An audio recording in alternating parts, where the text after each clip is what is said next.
Good evening, everyone. Let's get started. So the result of my informal Twitter poll was, in the end, quite a strong result for people wanting to see JIT stuff, which is what I wasn't really prepared for that. I was hoping to do more 3.8 things. But since the result was so clear, I'm going to try to do some small JIT things that I sort of have on my to-do list.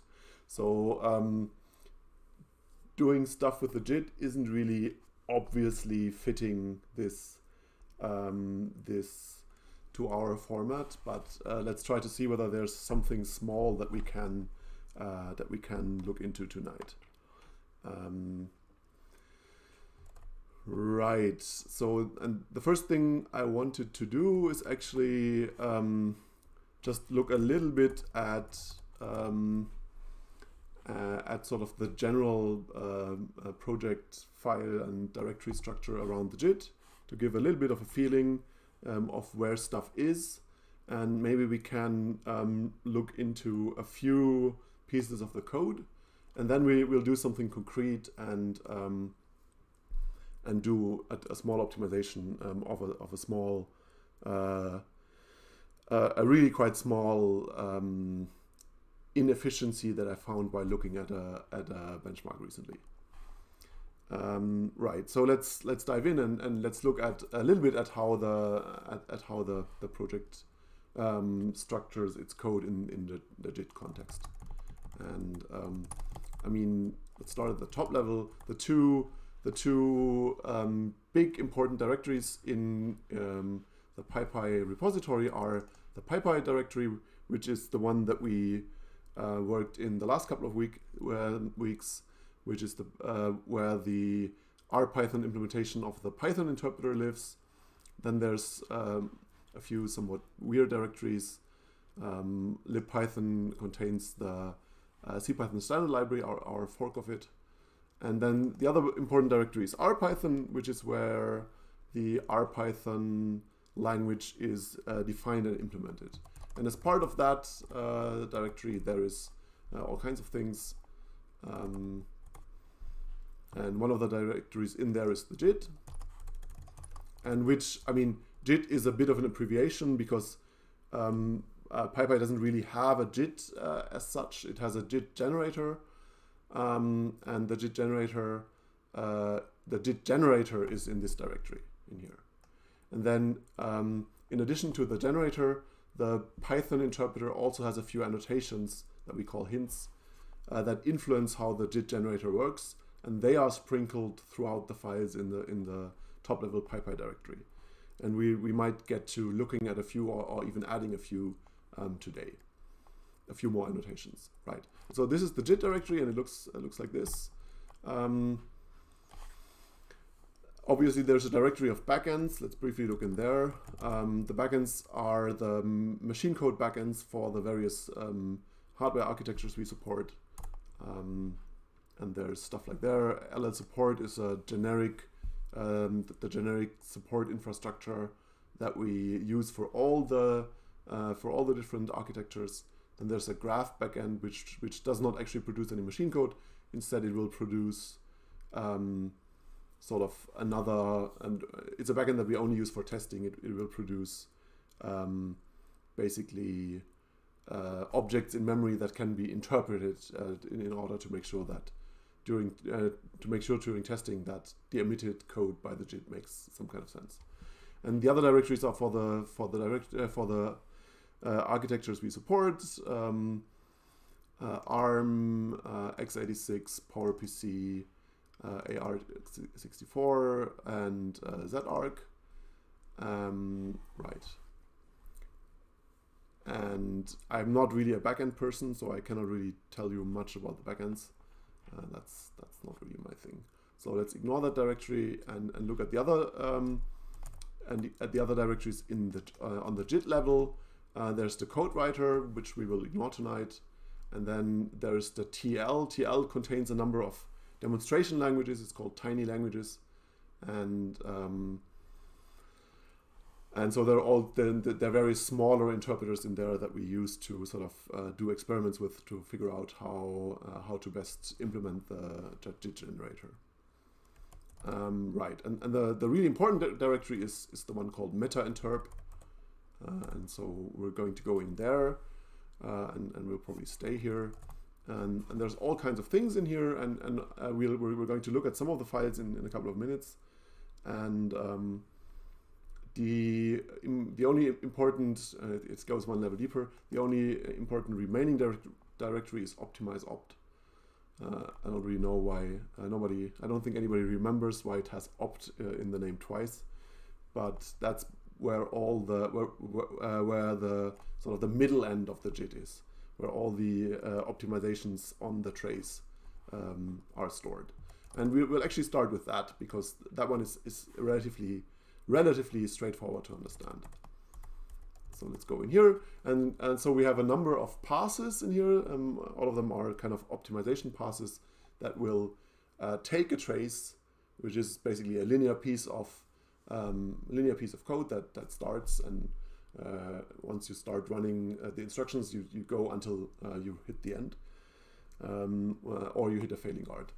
And in here we have optimizations that take such a trace and make it more efficient by basically by removing operations from it.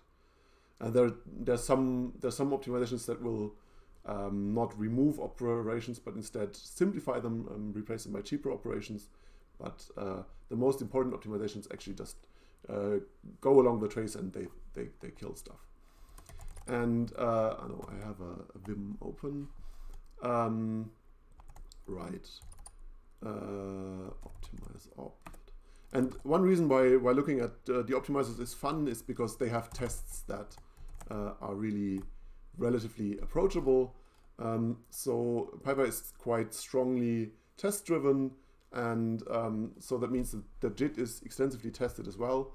And in here there are various tests that test the optimizations, and those tests always have a very straightforward form. Basically, you have a piece of trace like this, and this every line is basically one operation, and we'll look at them in a little bit more detail in a minute. But the basic structure of the test is always we have some operations before optimization and then after optimization, and we have a check that checks that if you take this bit of trace and you apply the optimizer, then you expect to get this piece of trace. And that's what all the tests look like. And it starts very simple. Okay, so the first line always says, what are my input arguments? You can view the trace as a function, so it takes some input arguments. So here we have an input argument I, and then the first operation takes I and subtracts 1. The result is called I0. And then you have a guard value, which makes sure that I0 has a specific value, which is 0.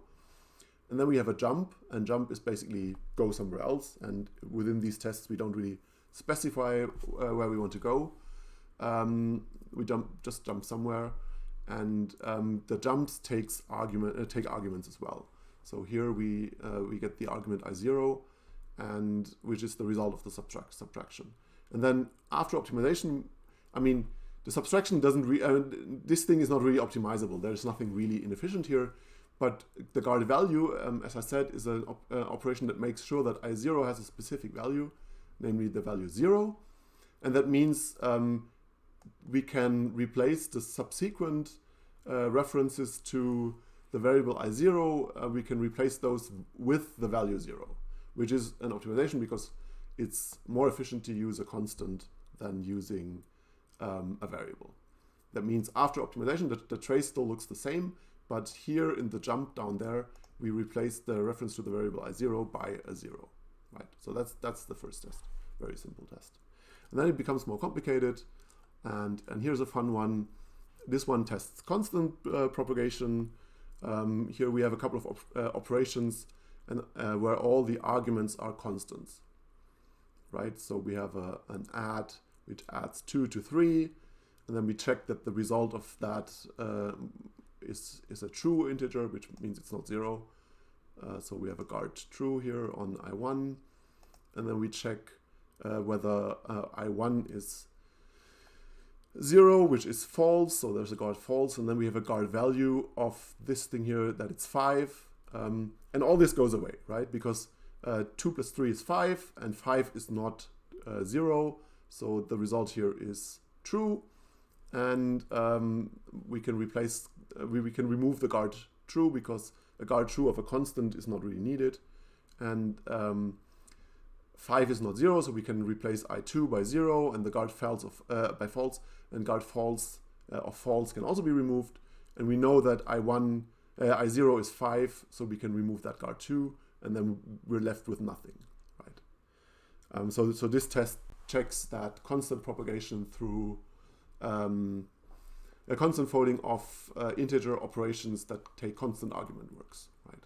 And so on. I mean, we're not looking at more tests. I just wanted to give you a little bit of an idea at what the tests look like. This one is interesting because there is another. I mean, in Python we have infinite integer arithmetic, so that means that we have another variant of the addition operation that says, please check whether an overflow occurred, and then we have a guard afterwards that says we have a guard that checks that no overflow occurred, and it's important that we can constant fold that too, right? So if we add 2 and 3 and check for overflow, we know that the result is 5, and we know that there was no overflow. So those two get removed. I mean, this one gets removed because of constant folding, and this one gets removed because if the previous operation gets removed, there is not going to be an overflow. Right, and so on and so on. So that's what the test look like, and they're always fun to write. I mean, if you come up with a new optimization, you can always write this kind of test saying, this is what I have, and this is what I expect to get, and then I mean, if you didn't write the optimization yet, the test fails because the expected trace looks different, and then you add an optimization that removes that makes sure that the test passes, right? Okay, and let's look. We're not really going to dive super deep in, but the most approachable code in the JIT is really those optimizations, and so let's look at some of them. I'm not quite sure what an easy one is to look at. Let's look a little bit. Right.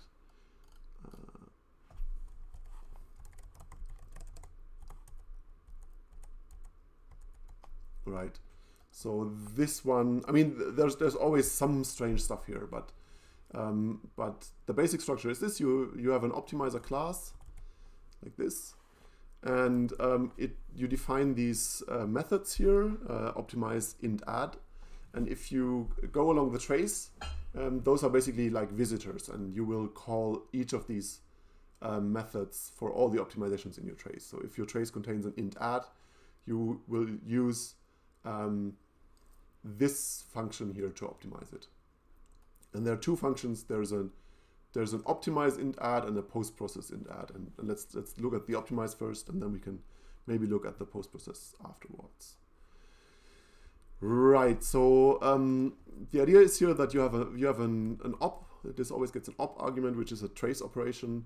And then the thing you usually do is you get the arguments of the operation, and an int add has 2 arguments, so you get the first one, and then you always before doing anything with the arguments should call this get box replacement function, which gives you the actual argument. Why this is needed is a little bit complicated, so I won't explain it, but you should always do that. And then we have an analysis that reasons about the ranges of all integers. So for all the integers in your trace, we will compute basically an upper and a lower bound if possible, and we will use this bound to remove, to learn things about the integers that we use in the trace. And right, so after you get the argument from the operation, you can say give me the integer bound for this argument, and then you get the second argument, the second bound, and then you can ask the bound whether stuff is known about about the bound. And one thing you can say is that x plus 0 is x. So what you do is you say, if the bounds knows, if the bound information about the first argument, if we know there that the bound is equal to 0, so the bound has shrunk so much that it contains only a single number, and that single number is 0, then we know that the result is equal to the second argument, right? So we say make equal to op is the operation is sort of identified with its result. I'll explain that a bit more in a minute, because that's actually an important concept that I didn't really understand for a very long time. But so if we know that the first argument is 0, we know that the result is equal to the second argument. And if we know that the second argument is equal to 0, then we know that the result is equal to the first argument. And if neither of those are true, then this optimization doesn't do much more with addition, and then we just omit the operation. And that means it's not removed, right? And it might get removed by some further code, but by some other optimization pass. But this optimization pass will only remove it if one of the arguments is 0. So what do I mean by the result and the operation are identified? That's actually an important concept of our intermediate representation that we use in the compiler. That I didn't really, I mean, we really misunderstood that for a long time, and then only later we went back and refactored the whole JIT to make this true. And I explain how that works in a second. Let me look at the chat. Okay, people are saying hi. Hi Batuan, good to see you. Nice that you join us. Hi Julian. Right. So if you look at this, it really looks like, I mean, the question is, how do you model one such operation? And an operation has a number of components. It has an operation name, and it has a list of arguments somehow, and it has a result, right?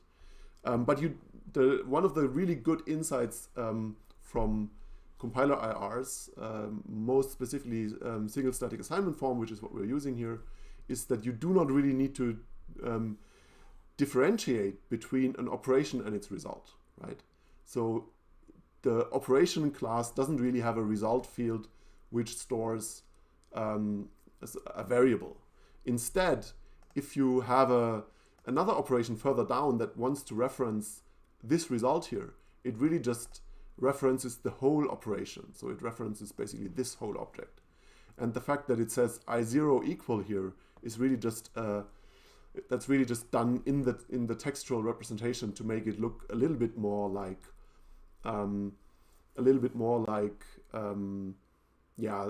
code-like stuff, right? But the basic idea is really that this operation here will, as its argument, reference to this whole operation there. And this operation references this one, and so on. But there is no need for sort of having an extra concept that is variables. Variables are really just operations. And there's that's not completely true, because you need to have a concept of variables for your arguments, for the things that come into the trace. But all the variables that are written to in the trace are really just the same as the operation objects. And that's why the method call really says, I want to make the operation equal to one of the arguments. Because you found out that if you add 0, then the operation is really the same as one of its arguments.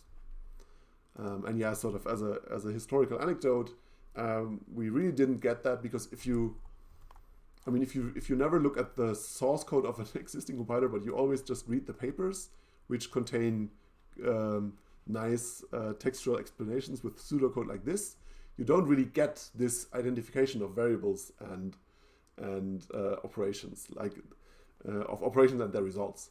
So we originally modeled it in the quote unquote wrong way, and that has all kinds of downsides. And we still haven't really removed all of those downsides. And yeah, as another side note, we did not this property is still there in the RPython static compiler. We have the JIT to produce machine code at runtime, but we also have a static compiler that takes RPython code and produces C code, right, to bootstrap the VM. And that also has a static single assignment based, SSA based intermediate representation. And there we still do it in the wrong way. And in some way, I mean, it would be a sort of a good exercise to do this refactoring at some point, but it would also be somewhat annoying. So we probably will never do it. But in the JIT, this refactoring was done, which is good, because it has all kinds of nice properties, some of which we don't really completely exploit yet. Right. So that's kind of all I really want to say about the optimizer. I mean, the basic structure is you have an optimize operation name method for all your operations that you want to optimize, and the structure is always there's some ifs that check whether some condition is true, and under some condition you can remove the operation and replace it by some previously known variable. If you cannot remove it, then you have to emit it, and that's always the structure. So what happens in the post-process method? What post-process means is that okay, assume we couldn't remove it in here. So assume we really had to emit it. And then what do we do then? What do we know then? And so this post-process method is there to sort of learn stuff if we couldn't remove the operation. And what we do here is we learn arithmetic, like local small arithmetic rewrites from the addition, right? So I mean, basically the addition that we have in the trace is, it looks like this, right? arg0 plus arg1, and we can do sort of algebraic rearrangement of this equation, and use these rearrangements to optimize the rest of the trace further. And so that's what these pure from args calls do. And what those calls mean is that I assure you that the following operation, the following equation is basically true. So here we say if you use if you find an addition that adds arg1 and arg0, which means the other way around, the result is also op, right? So that means here we say this is also true, op equal arg1 plus arg0. And then here we say, okay, if you ever see op minus arg1, that's going to be arg0, right? So that's yet another permutation, arithmetic permutation. And in the same way, you know that if you ever see op minus arg0, you can replace it by arg1. And then there's some stuff.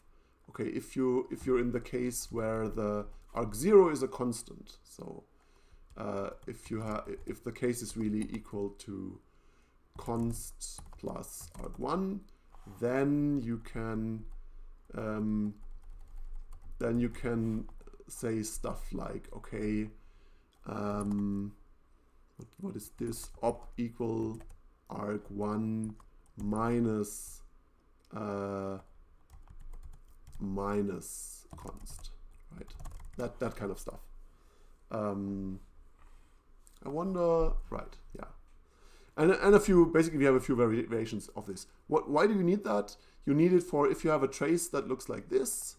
Okay, I'm just going to add some more comments. If your trace looks like this, I0 equal I0. No, that's not possible. Wait. I3 equal I0 plus I1. And then further down in the trace, you have stuff like I4 equal I1 plus I0, right? Then you want to know that I4 is the same as I3, and that's what you do. That's what you learn here. So here you basically tell the redundant operation removal that if you see this one and later see that one, you can replace the second operation by reusing the result from the first. I mean, that's what we do here. Right. Okay. Let's undo all these comments. So the rewrite is those optimizations are really fun to work with because they always have this relatively simple structure. You focus on a single operation and you think about what are the things that I know are true and how can I rewrite the operations to be a little bit more simple. Let's maybe look at mul for like 2 minutes.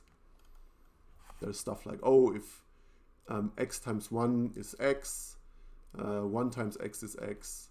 If one of the factors is 0, then we can replace the result with 0.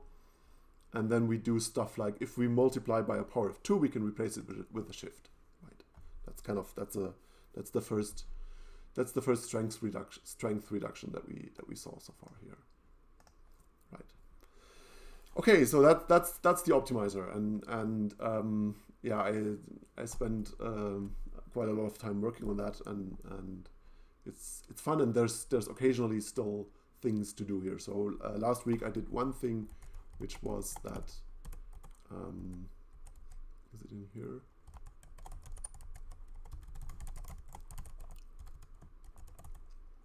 The thing I did last is basically that, can't find it now, of course. Was it int_inf?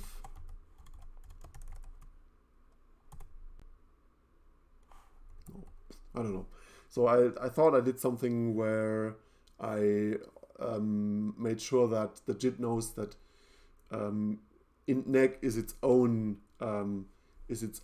inverse. So if you negate something and then you negate it again, you will get the original number back. And I think it's on a branch or something. That's why we can't find it now. Right. Okay. So that's basically the nicest piece of the JIT to look into. And then, so just to complete the walkthrough a little bit, the main huge file that contains the trace construction is this file here. It's called PyJIT_PL. So the name is a little bit bizarre because the PL really means prologue, because the prototype for this file was written in Prolog, and the file name still contains that. And that's basically the code that will produce the trace. And the trace producer is something we call the meta interpreter. And the meta interpreter is in here. So it's an interpreter for strange bytecode, and how the bytecode that the meta interpreter uses to produce the traces is the bytecode itself is produced in this code writer directory that we saw earlier here. And so this is quite a beast of a file, but let's look at one of them. Of course, it's all auto-generated, so it's not easy to look at. So let's maybe find one that's not so bad. Right. So this is an interpreter, and the interpreter has a bytecode. It's sort of a bytecode-based interpreter for. To trace, we will run 2 levels of interpreters. We will run this meta interpreter that we're looking at right now, and this interpreter will interpret the Python interpreter on top. So it will interpret the Python interpreter, and the Python interpreter will run the user program. And this double interpretation is, of course, super slow, but we don't redo that for very long. We only do it until we produce the trace. Then we never have to do it again for this loop. And we will, after we have the trace, we will turn it into, we will first optimize it and then turn it into machine code and then run it. And the meta interpreter basically says stuff like, okay, we have an operation that reads the length of an array, right? So this is this operation here, and the array is an array that's managed by the garbage collector. So the operation is called array_len_gc. And it takes, as arguments, it gets the array, and it gets something, a descriptor, which is basically the type of the array. It says whether is it an integer array or a float array or an array of pointers or whatever. And then there's some complicated stuff, but the main thing we do is we call execute with desker, and that will execute the operation and also produce it into the trace. So after doing this method call, the trace will contain the operation, read the length of this array here, and this is the result. And then the box is basically the variable, the resulting variable, and it also stores the actual number. It also stores the real value of the length. And then the result of that operation is that box. And so this interpreter really always does two things at the same time. It will actually do stuff. It will concretely read, for example, the array length, but it also logs everything it does. It will produce into the trace. It will record in the trace that we just executed this array length operation. This is a little bit of a. I mean, this is a little bit mind-bendy, right? I mean, you have quite a few parts here. You have these two levels of interpretation with this meta interpreter that produces a trace. Okay, that's already pretty weird. And then you have a trace, and the trace really corresponds to the Python program, and sort of convincing yourself that really works and how that works is also a little bit mind-bending. So it takes a while. It really takes a while to sort of get into this headspace and to really get into the JIT and all the levels involved. But yeah, we looked at two of them tonight. So this is the meta interpreter that produces the trace, and the other one that we looked at is the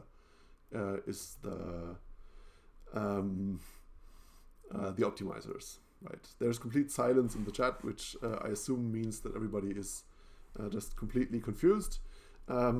If that makes any sense at all, please say something, or if that doesn't and you want me to talk about something specific, please tell me as well, because I mean, for me, I've been doing this stuff for 12 years or something, so it's not weird to me, but that I'm very well aware that for everybody who hasn't been deep into that code, it is quite a complicated piece of machinery, and you really need to sort of take your time to sort of find your way around, and then after a while you will recognize some corners and say, oh, I understand this or not. And right. Okay, but so that was a lot of talking and not a lot of doing, and I think the thing that I wanted, the small optimization that I want to do now is the following. So and what I discovered recently is the following problem. Okay, I'm going to do something not nice. I will just add a random file here. And so what I discovered is that if you write small Python code like this, so I basically found a tiny inefficiency, and it's not very bad, but it's something that we can definitely optimize, and I think it's an optimization that sort of fits into the format of a half-hour chunk of work that we can do in the stream. And so what I saw is that if let's say we have some list of strings, in practice we would have maybe just read it from a file or something, x, y,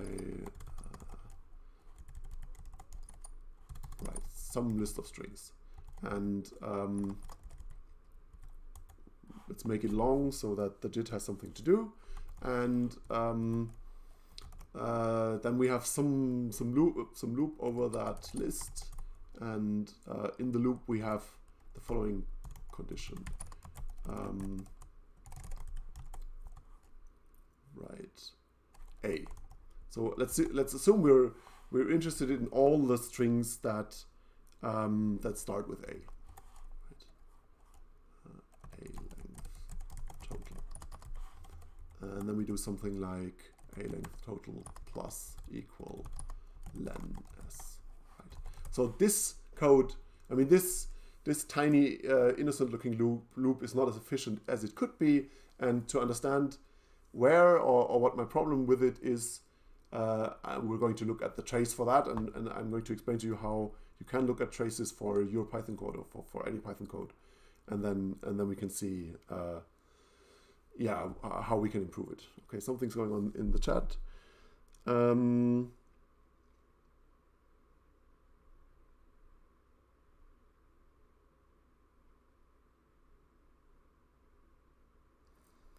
Julian is wondering how the meta interpreter knows that there are no random other things happening in the real interpreter, in the real Python interpreter, like a web request, or whether there's a special kind of guard that prevents that web request. Or do you mean like in another thread, or do you mean really in the code that we're currently trying to meta interpret? So, I mean, I can answer if your question, inline, okay, right. So let's ignore threads. I mean, threads really aren't a problem because we have a JIL, right? So the meta interpreter, when it's tracing something, it holds the JIL, right? So no other thread can run while we slowly produce the machine code, which isn't great. And you can argue that you want this differently, but there's nothing. No other thread can really run while we trace stuff. So we can ignore threads. So the question is, when we meta interpret, which really means when we trace what the interpreter is doing, how do we know that no random stuff will happen, like a web request? And the answer is we don't. In fact, the meta interpreter really is not just tracing; it's always also executing, right? So if there's a web request, then we will pause the JITting and do the web request during JITting, right, during tracing, because the tracer will actually do what the interpreter is doing. And so one of the things it will do is, if what the program is doing is a web request, then we do a web request while we wait, right? So there's a call bytecode, and that call bytecode will, not the inline call, the other one, right? Those call bytecodes will really concretely do a socket call and send stuff out, and then we wait for if it's blocking, we wait for the response, and then only then do we continue tracing. And then in the trace, we have an operation that says, here at this point in the trace did we do some kind of socket call, right? And then in the trace, at this point in the trace, there should really be this socket call, and if it blocks, right? So, and then the problem is that some calls can indeed mutate a bit everything, right? So if you do a call that is sort of very dangerous in the JIT, right, then there is a special kind of guard that says, I need to make sure that the call that I just did and sort of don't really know what really occurred inside, and then we need to make sure that call didn't destroy our assumptions, and that guard is called guard. I forgot the name. It has a funny name.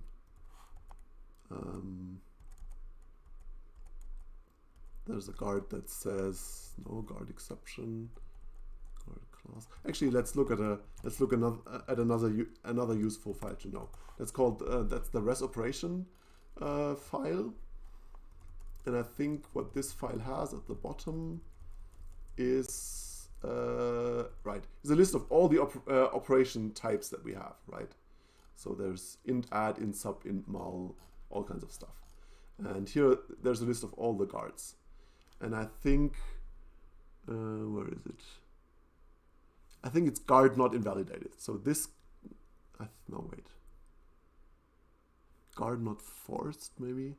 So one of them. So there's basically a guard that says, I am the guard that makes sure that the call that I just did that sort of went to somewhere else, and I don't really know what happened at the place somewhere else. Make sure that call didn't really destroy my state that I was sort of depending on. So indeed, you're right. There is a special kind of guard that makes sure that no other random stuff happened.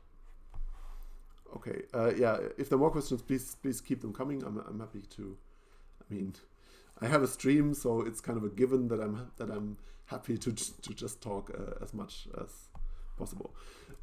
Right. So let's go back to our example. There was a concrete small benchmark that sort of had roughly this structure, and let's look at why the code that you get for this tiny program is not as good as it could be. Right. So this is really some concrete Python code, slightly artificial, because the list, I just wrote some strings down, but you can imagine that this is some real code, right? You read some strings from a file, you loop over the list of strings, and then you want to exclude or include some lines that start with a specific character. And then I was reading the trace, and let's actually look at how you read the trace, right? So you would run it like this. Does stuff. I should maybe print total, right? So the total length of all the lines that start with an A is this. Okay, interesting. So how, like, if this program actually mattered to you, how would you optimize it, right? And I mean, the obvious way to start is to time it. And since you want to be a little bit scientific about it, you should time it repeatedly. So there's this nice multi-time program that I use a lot for these micro benchmarks, which will just run it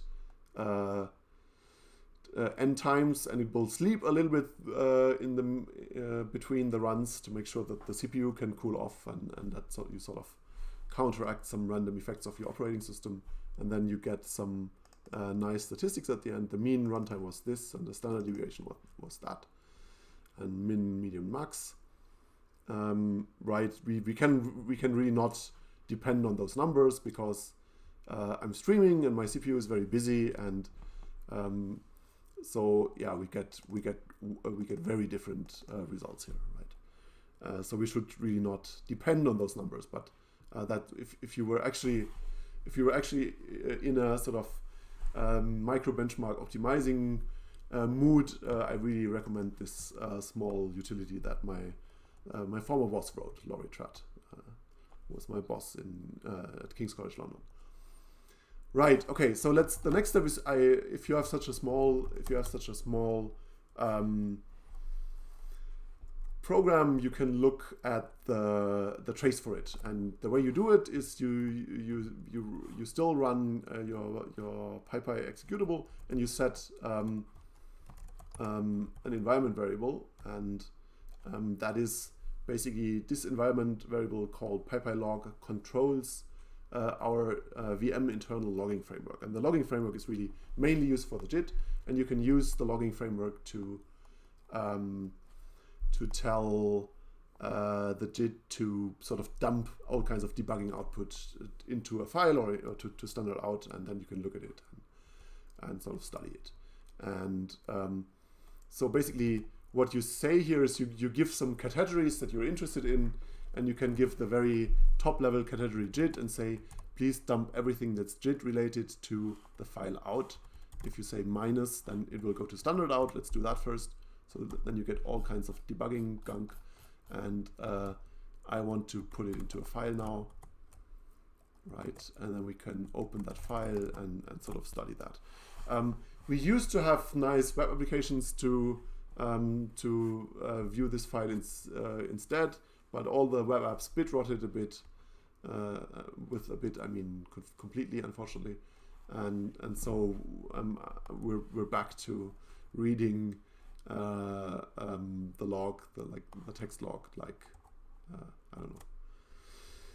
Right, and so the interesting stuff is at the very bottom, and there's basically the structure of this file is you have these log categories. They always start with a curly brace, and then you have the name of the category, then you have the content of the category, and then you close the category again.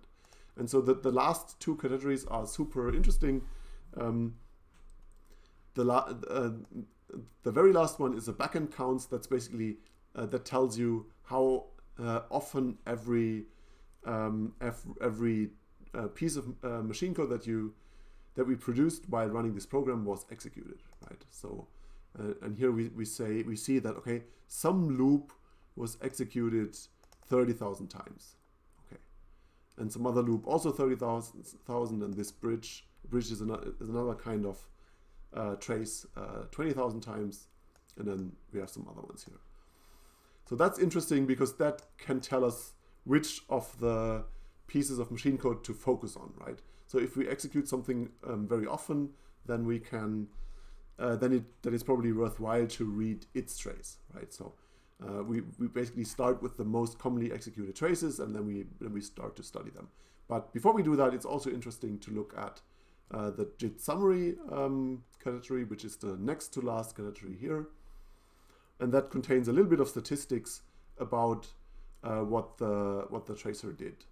And here it says the tracer ran 7 times, and the tracer took 0.03 seconds to trace, and the backend took 0.015 seconds to trace, and the total runtime of the program was 0.274 blah seconds, right? So that's some top level info. And then here we have some statistics about the operations. So the first category here is how many ops we executed and how many we recorded, and then how many guards we had, and then after optimization, how many ops are left and how many guards are left, and right, and then some other things. The most important thing is really the how many traces did we do, how many tracings did we do, and how long. Like if the JIT itself is taking too long, then we would see a huge number here. That would be one thing that we could learn from this last block here.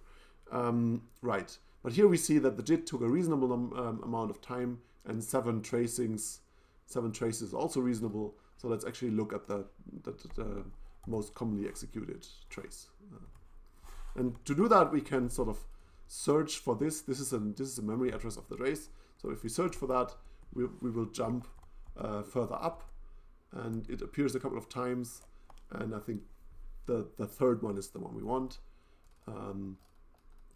which is, no, it's not. I asked for a bit too much stuff. The category that we want is the JIT lock opt loop, which is it's logging the optimized loop, right? Because we want to look at the trace after optimization, and to make it a little bit easier to read, there's a Vim syntax highlighting, and then we can turn that on, and then we get colors. And right, and so now we come back to what we did at the very beginning. At the very beginning, we looked at these tests, and those tests had this kind of ASCII syntax for traces, and we the debugging output is in the same kind of ASCII syntax, right? And so it's just a lot more stuff, right?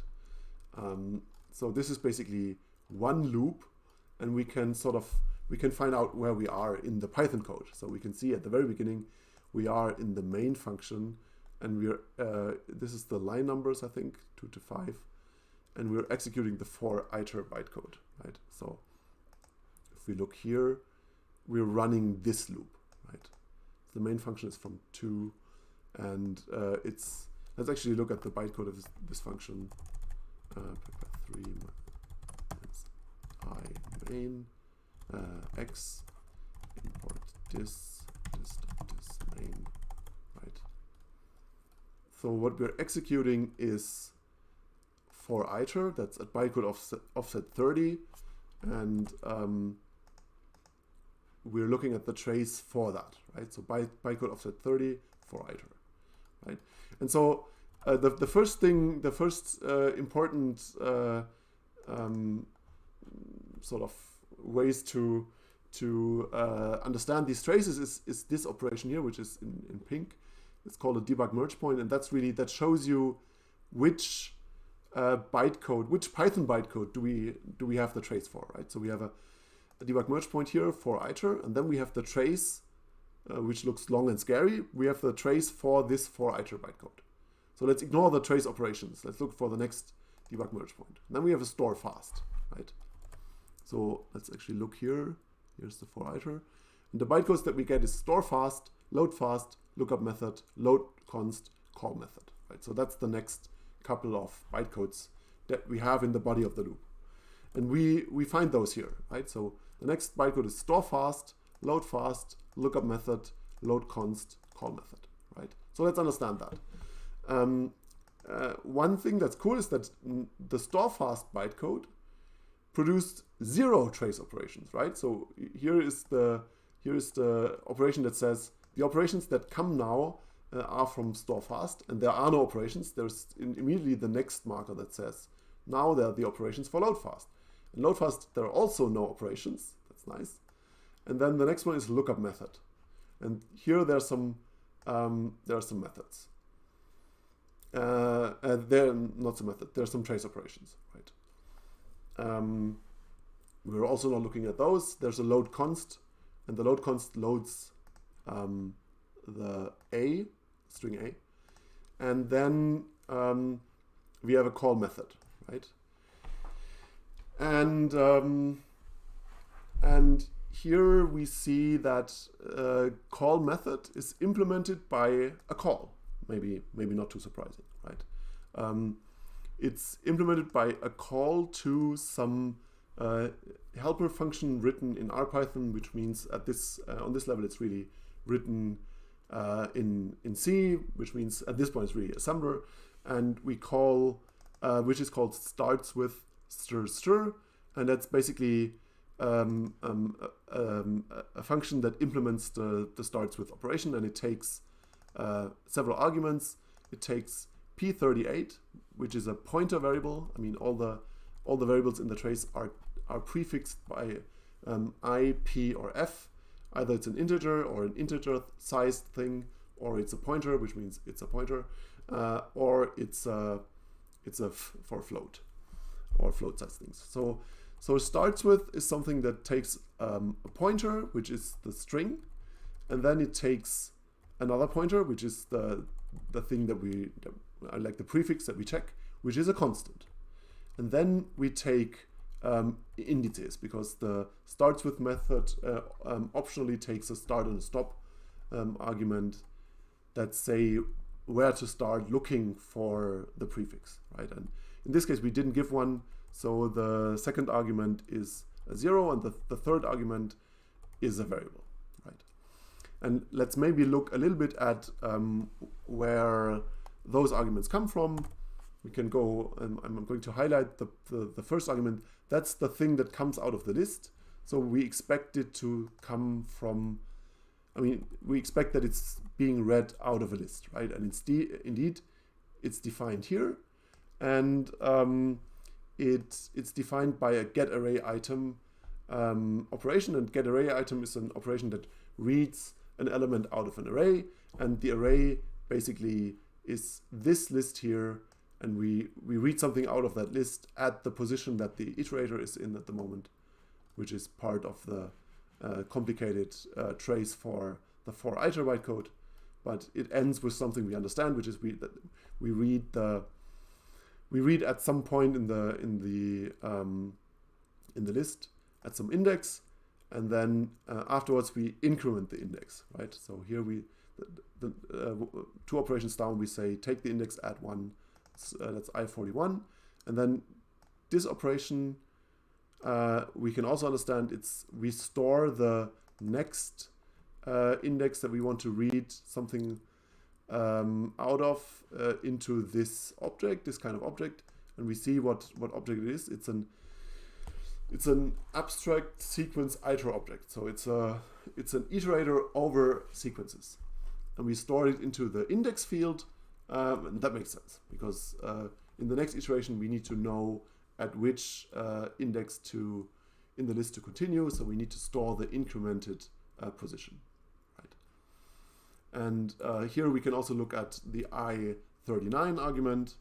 Let's make that green, and I39 is the length of the string, right? So up here, first we read the string, then we have a string length operation, Result is I39, and that's also one of the arguments that we need to pass into the starts with thing, right?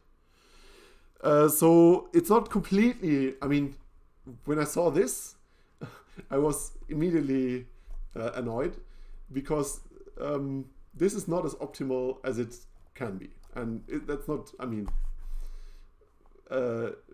that's not, it's absolutely not obvious to see that, right? But basically, why I thought this could be better is that, okay, we call the starts with, but the second argument is a constant, right? And so it doesn't really make sense to call this very general starts with function, right? That's inefficient somehow, because the general starts with function should, I mean, is good for just taking random variables, that random strings, and then really do the very general algorithm. But we are not really in a general situation. We're in a specific situation. We're in a specific situation where the JIT knows the argument to the starts with, and it, in addition to knowing it, it's a constant here. In addition to knowing it, it's a small string, right? The argument to starts with is only 1 character long. So we shouldn't really call this very general starts with implementation. We should do something better. We should replace it by saying, by sort of a specialized version for starts with that only works for 1 length prefixes, right? And that's, I mean, that was what that's kind of the optimization idea that I had, right? And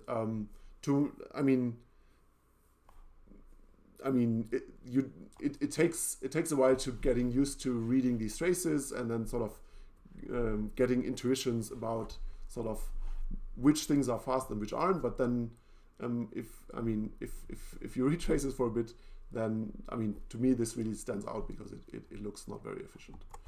And let's actually write a small proof of concept in Python to convince ourselves that this optimization idea has legs, right?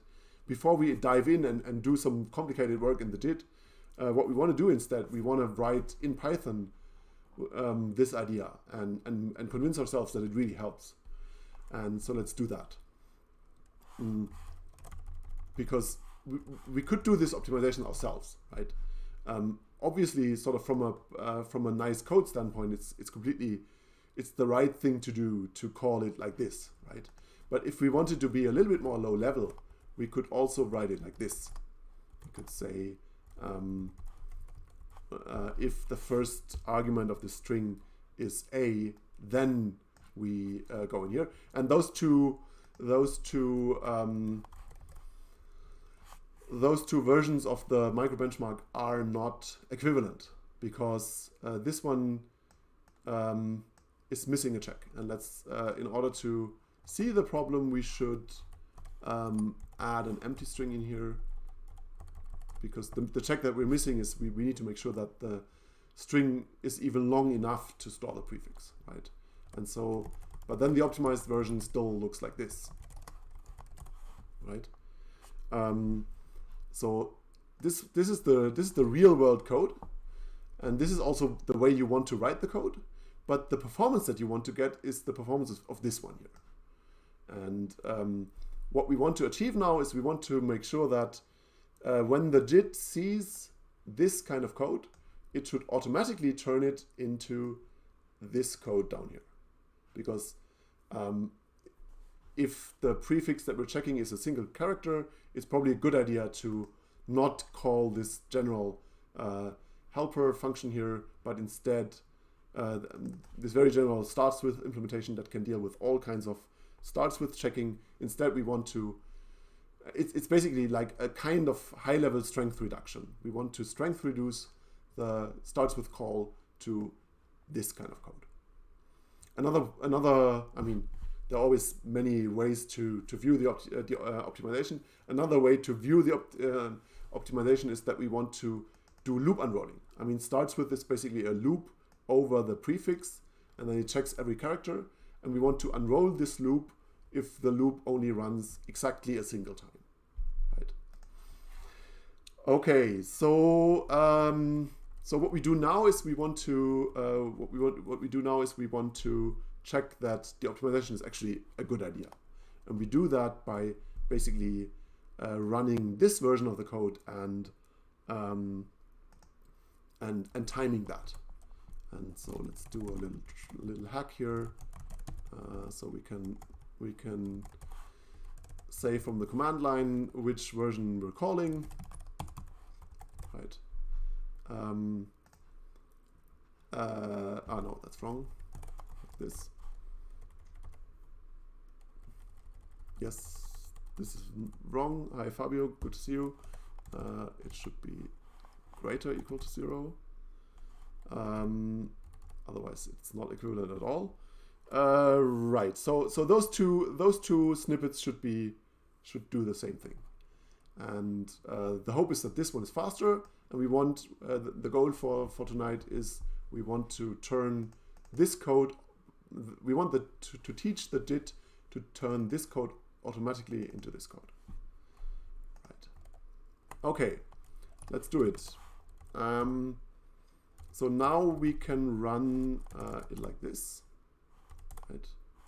This is the unoptimized version, and this is the optimized version. And of course, the difference is probably small. And so now we have the problem that our CPU is too busy, and that we can't really depend on the timings. So that's a bit bad. Right. Let me actually check that we're calling this code. Being paranoid.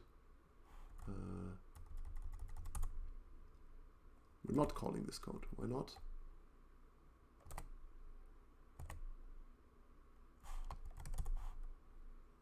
Something is wrong. Of course, we're not calling the code because we're not calling what we're looking at. Right. Good. Here you could see the nice error message that PyPy has that CPython recently adopted. Right. Okay, cool. So we're running the code. So now we're actually measuring sensible things. Okay, time this. Right, and okay. And now we need to take out, be a little bit more statistically rigorous. Let's run it for 20 times. And it's possible that I'm in a little bit of a bind here because I don't trust any of these timings while I'm streaming because the streaming takes too much CPU. But that means we cannot completely decide whether it will be a good idea from the timings of this micro benchmark to do the optimization that I want to do.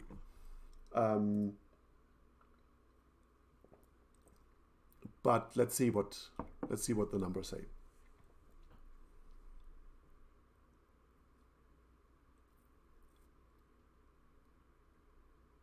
Right, number one. Yeah, I mean you can kind of see it here. The standard deviation is pretty high. I mean the minimum is as small as 0.54, and the maximum is, I mean, it's really quite a wide distribution. And the error of the mean is the square root, is the standard deviation divided by the square root of the number of runs. So that's this divided by square root of 20, and right. Okay, yeah, I mean, the errors are, yeah, from the errors we can't really conclude that this is faster, right? Looks a little bit faster. The minimum is definitely better. The maximum is better too, but that could be noise. So yeah, from the numbers here, we can't really decide that the second one is better, which is unfortunate. So what I want to do now is I want to look at the trace for this. Out2, right?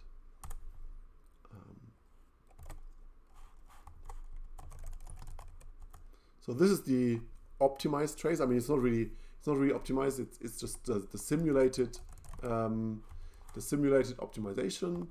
And what we search for is the call method bytecode. Oops. Can't find it at all. That's weird. Can I find main2? Right. Ah, of course. There's no call method. There is no. That makes sense. There is no call method here because we're indeed not calling starts with. Instead, we're calling length and then doing stuff. Right? So we're seeing call function. That makes sense. So let's go to the right version of the trace. Is this it? No, this is not it. This could be it. The category is JIT log opt loop, right? That's the right one. And so instead of call function, we get instead of the call method, we get a number of bytecodes. We get the call function, which is the length, that gets compiled to nothing, because we already computed the length above here. And then we have a compare op, and then here I can give it a color again. Here we check that int greater than the length of 0, guard true, okay? And then down here we have the binary subscr and the compare op, right? So what we do here is we read the first element of the string, and then we compare it to 97, which is the ASCII code for A, and check, okay, we happen to be in the false case first, and then we check that the result is false, right? So the trace looks better because in the trace we replaced the call to the very generic starts with thing by a check that the length is greater than 0, and then reading the first element and comparing it to 97, right?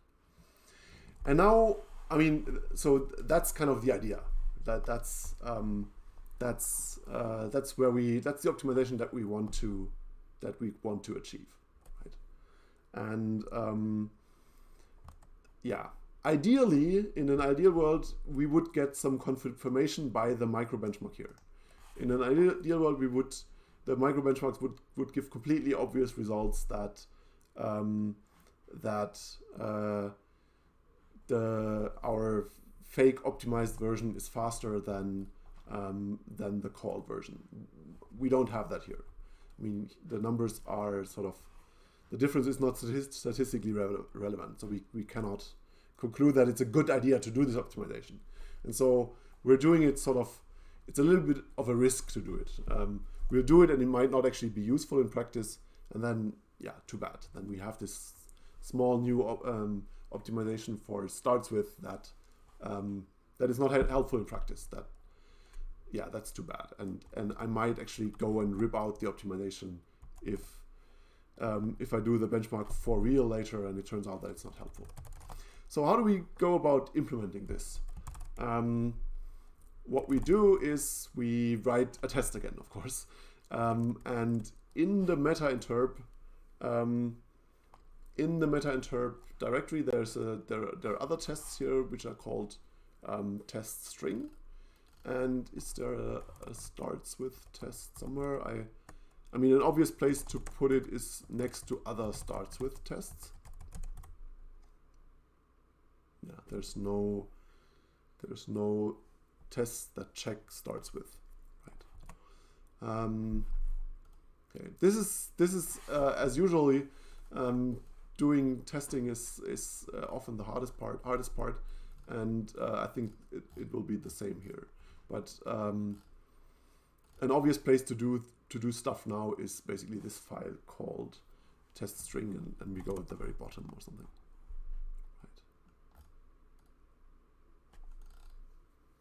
It has stuff like, I don't really know what these tests do. Ah, yeah, that's interesting, maybe. Yeah. This one is kind of, I mean, this one we cannot kind of understand, and we know that we're in the right place. So this is, unfortunately, it's not the same style of nice test that we saw earlier. It's a different style of test. But the way these tests work is we trace a small function, and then we check that the resulting trace does not, or I mean, usually we check that it does not have some specific operations. And for example, here we have this function called check ASCII, which checks that a string only has ASCII characters, which is something we use quite often because the PyPy strings are stored in UTF-8 format, and that means we have all kinds of optimizations that work by having more optimized versions of functions if the whole string is ASCII. And then here we check that calling check ASCII can be constant folded, right? So the trace will contain check ASCII with a constant argument, either this or this.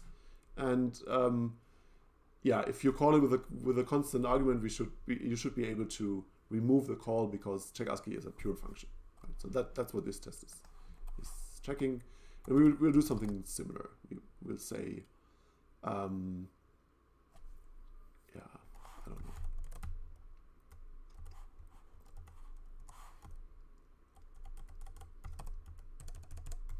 Test starts with. We don't need this. We need some kind of import. Starts with is a helper function somewhere, right? I'm just going to cargo called all this stuff around, but instead of saying check ASCII, I'm going to say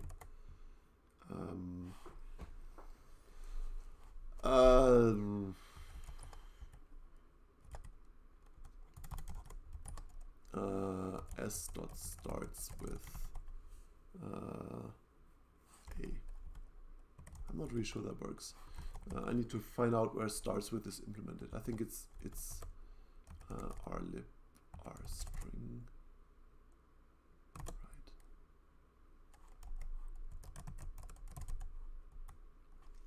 Right. Starts with is not the starts with method on strings doesn't work. Instead we need to call this helper function like this. And it comes from here and here. Right. Not really sure that's enough for a test. Let's try it. But what we want to, I mean, the test is the same. What we want to make sure is that the loop that we produce does not contain a call, right? Instead, it should replace this with the length and the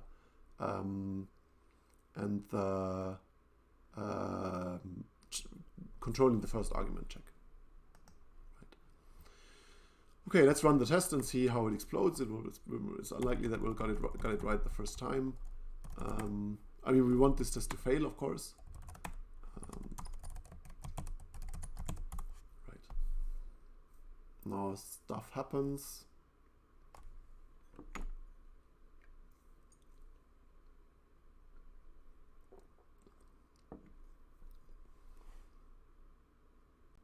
Those tests are reasonably fast, but of course, streaming makes everything slow, so let's see.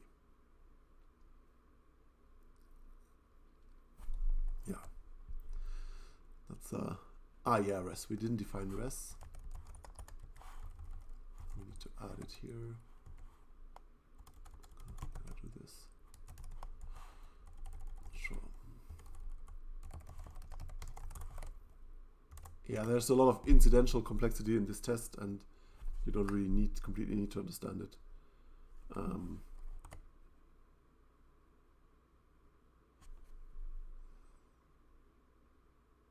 Right, stuff is happening, and it passes. That's unfortunate. The reason why it passes is that the argument here is a constant, right? I mean, either it's this or that, and so starts with probably. It has a decorator called JIT elidable, which means that it's a pure function. So the call gets removed because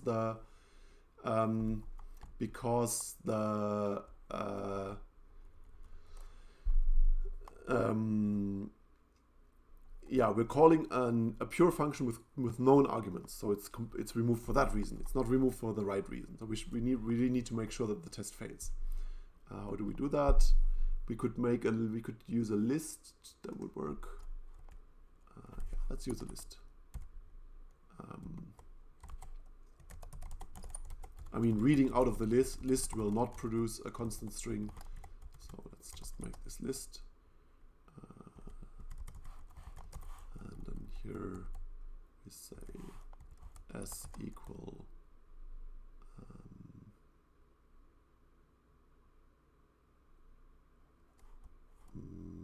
LZ. Right. So Z is some kind of counter that goes up, so we can read from that. Right, that should work. Let's try that. I mean, at the bottom here, you get the trace printed out in the same format. Right. Yeah. Okay, let's try now. It passes again. That's annoying. Why does it pass? What's going on here? Am I running the right test? That's always a good first start.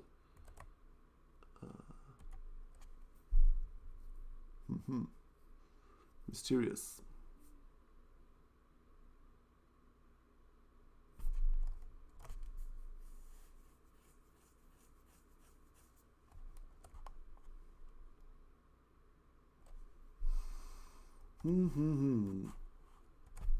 Yeah, I don't get it. I mean, the trace indeed does not contain a call, but why does it not contain a call?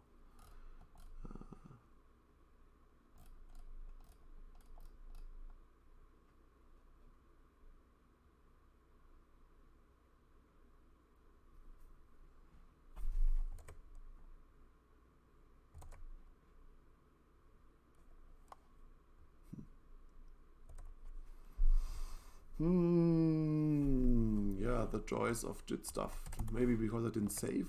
Is that the only problem? That would be sad, but the file was indeed unsaved.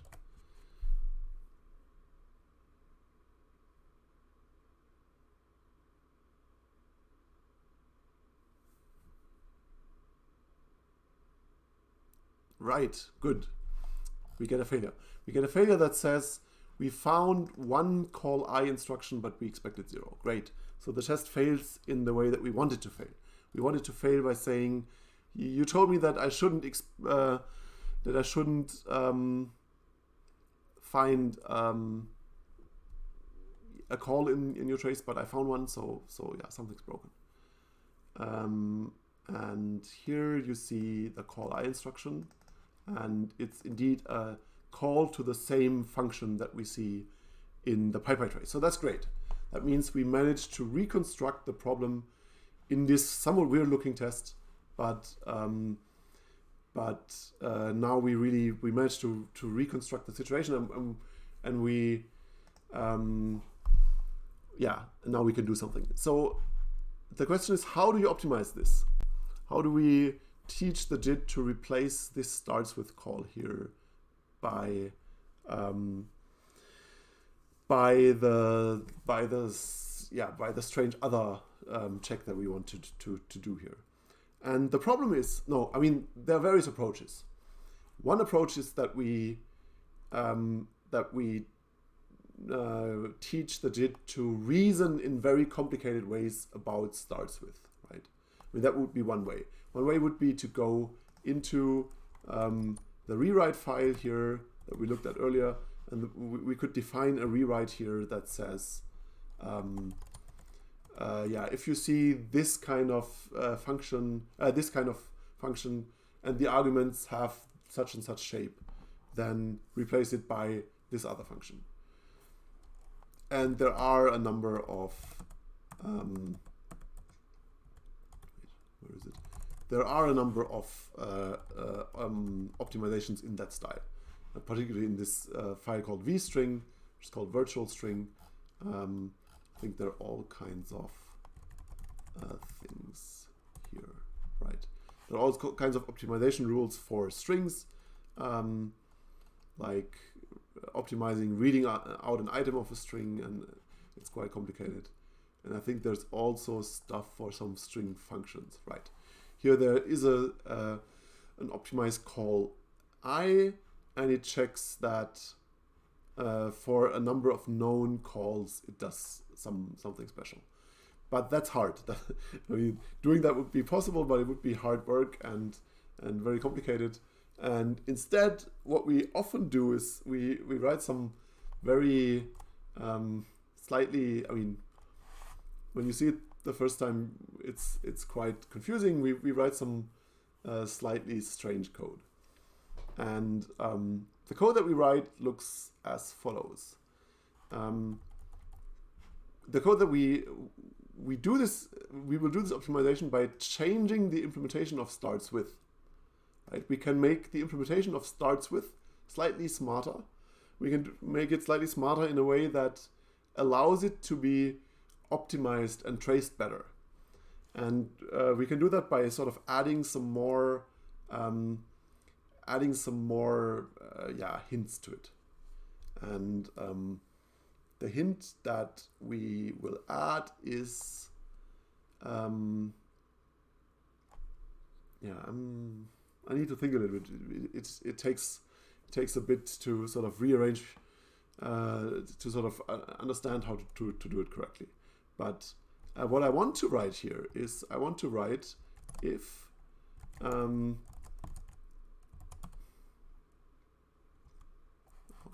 let me open the RLib JIT file. Right.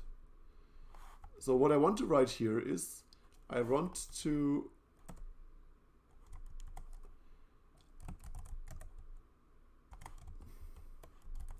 write this kind of code.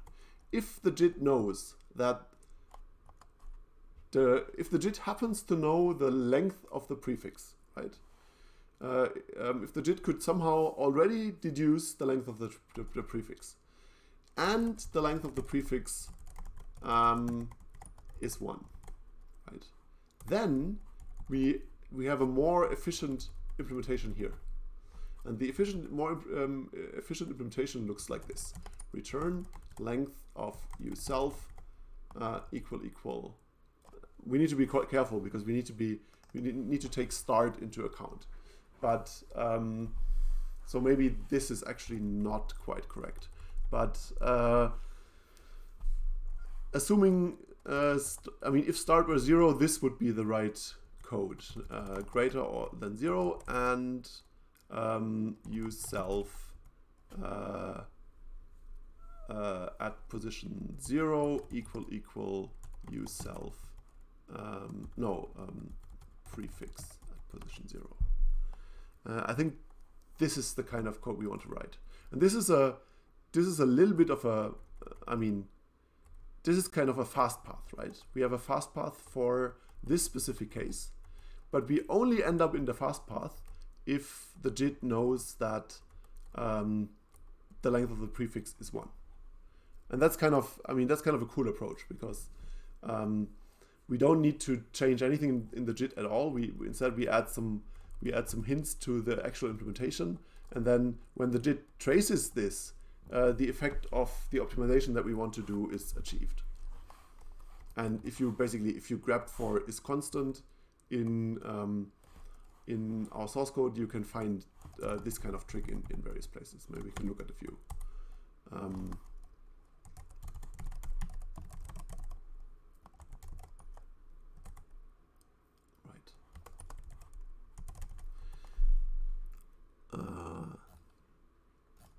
Let's see. Right. Here. This is the code that implements lists, and we have a resize function, and we also say if we resize the list and the current size of the list and the new size of the list are both known to the JIT, then we do something special. Otherwise, we have the generic code. So this pattern occurs quite often, and we will use it here or here. This is a string builder, and if the size of the Oh wait, this was, yeah. If the size that we're appending is constant, then we have a special optimization here. So this is quite a common pattern. So we're using this pattern here. We just need to be little bit more careful, because we need to think about what happens if start is not 0, right? And yeah, I mean, a simple thing to do is to make we can make the optimization more specific and say the optimization only works if start is 0, right?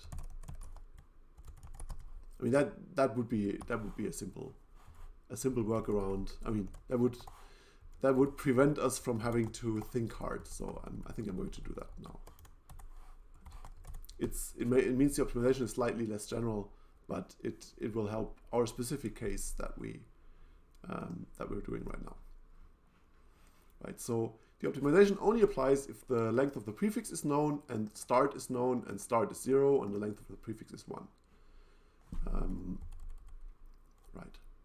And if those conditions are true, we can replace the complicated algorithm by check that the length is greater than 0 and take the first element and check that it's the first character out of the prefix. Okay, that looks good. So this actually doesn't work, and it works for annoying. It doesn't work for annoying reasons. So let's try. If we rerun this, we will still see a call.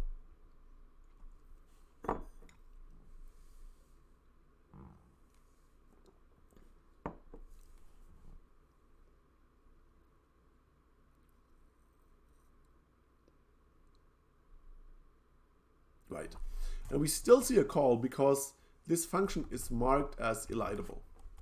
And elidable means it's a pure function, but in order for a function to be optimized away, when it's a pure function to be optimized away, we will never trace into this function, right? So the fact that we're using this int constant here in a function that's elidable is a contradiction. And actually, I think, I mean, it might be a useful thing to do to make the RPython complain if you combine these two hints, because they don't really make sense. But we don't have that check, so we need to do we need to sort of know this, which is annoying, because I mean, if you get started, you don't know this. And the pattern how to do that is that you put the unoptimized version into another function. And so here, and then this function has the elidable annotation. We still need this. This is very technical. I'm not going to explain the other decorator. Right, and now we can trace into this function, and we will still get constant folding for this function. So that's good. And this pattern is also quite common.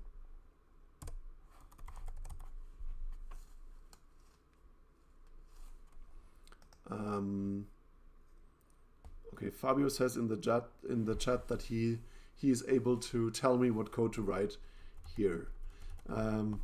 That's great. I want to let's do that, but let's do it after I made the test pass. Let's see whether that actually helps. Okay, so let's understand this a little bit more. We couldn't trace into this function because it had this decorator, and so then we move the decorator down. We move it down to only the complicated slow part, and we copy pasted something wrong, right? This is not there. Right. Maybe it works now. I mean, and this is basically a typical fast path, slow path pattern. We have here, this is a fast path. It's a fast path that we happen to only use when we trace it by the JIT. This is the slow path. And the slow path goes into its own function, which is not inlined and which also has the elidable decorator. So that's a pretty common JIT pattern. Right, and the test passes. Amazing. Right. So let's look at the trace. The trace is printed here, so we can read it. We get int a check that the string length is greater or equal 0, right? And we read the first item and we compare it to 97, and that's it, right? Cool. So it worked.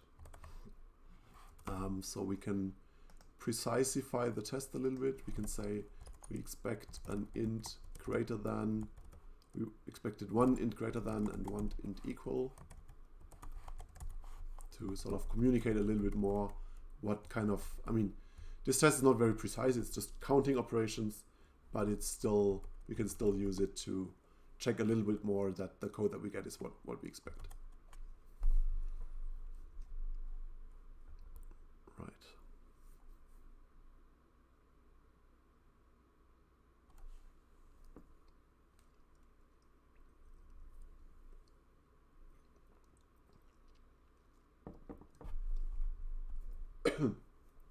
Good, still passes.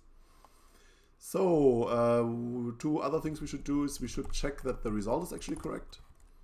So I'm not really sure what's computed here, but we can compare it to calling the original function.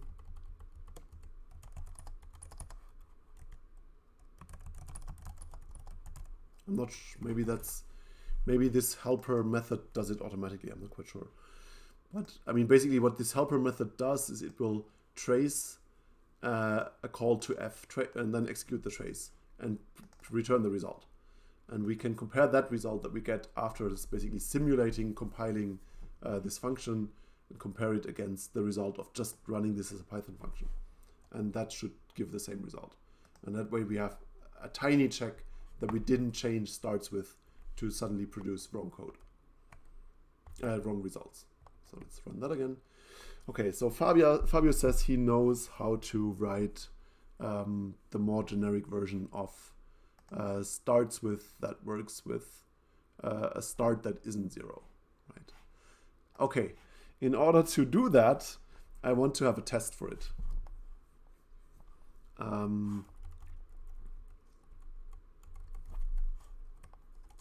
So let's have an AAA here, and let's add a second starts with call here that has a start, and the start is 1.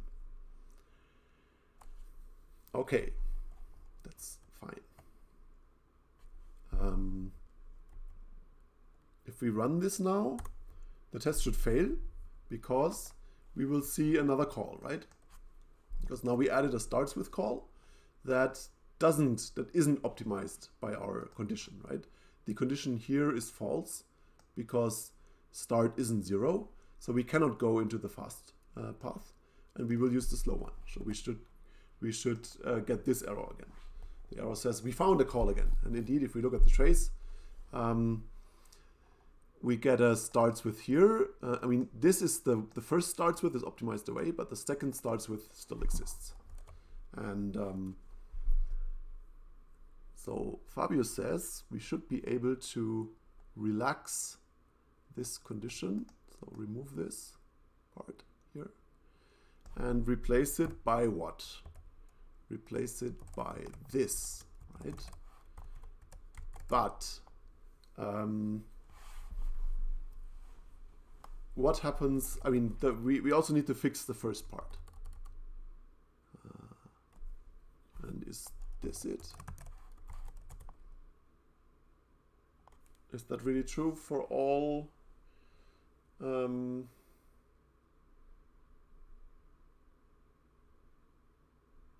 not really sure. What happens if starts with is much larger than the length? I don't actually know what the Python semantics is. Let's say you have, is that false? Yeah, I suppose it's false. And if you have a huge start, it's also false. Right. Yeah, that makes sense. So I think I believe that. So yes. So this is all. This code is probably also seems to me is also correct. If somebody sees a problem, please tell me. So if we're checking for a prefix of size 1, we need to make sure that the length of the string, the result of starts with, is only true if the length of the string is greater than the starting position, which is 0 usually. And then we need to also check that the string at position start is equal to the first character of the prefix, right? That sounds sensible.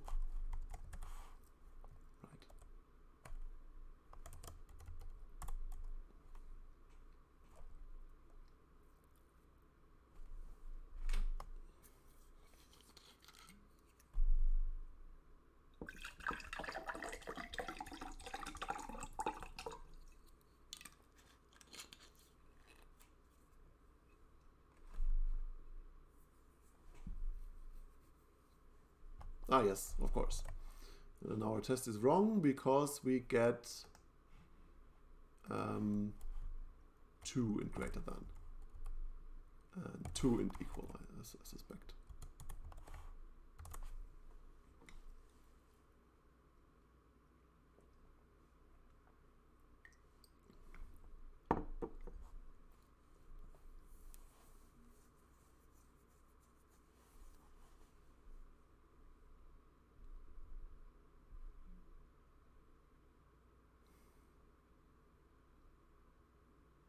Right.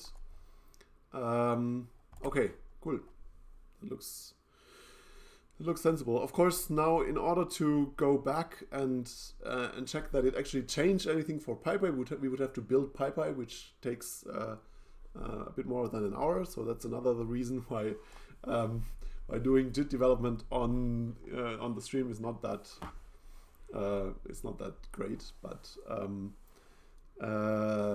yeah, we confirmed on this tiny test here that we did the replacement, and then the question is the replacement useful? And we have to confirm that by running some benchmarks on a not noisy machine. Actually, do I have a? Yeah, in theory I should. This one is dead. Yeah, in theory, what I should have done if I had prepared this evening a little bit better is I should have set up access to some of the benchmarking servers that we have, SSH access, and then I could have run the benchmarks there, which because those machines aren't noisy unless there's a CI build running on them. But it seems I don't really have SSH access set up to them, so I can't do that.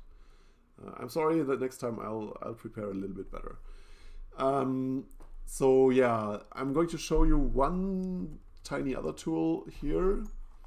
For the people that were looking at the stream where I added a JIT to the logs interpreter, we were looking at this trace viewer, and you can also use the trace viewer for these tests by giving the command line option view loop. And if you do that, you will run these tests, and then whenever the test produces a trace, you will get this graphical viewer that you can use to inspect the traces in a little bit more of an interactive fashion. Except that it doesn't work. Why not? Maybe it just works for some of them, I'm not sure. Yeah, I don't know. Seems to not work. Sorry.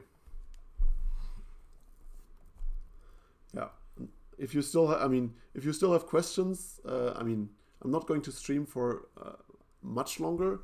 If you have questions or stuff that you want me to explain, or questions that you want me to go into, please type them now. The thing that I want to do now is to also write the same stuff for ends with, right? Because ends with obviously has the same problem. So which is a little bit mechanical, but it feels somewhat wrong to only do the optimization for starts with and not ends with.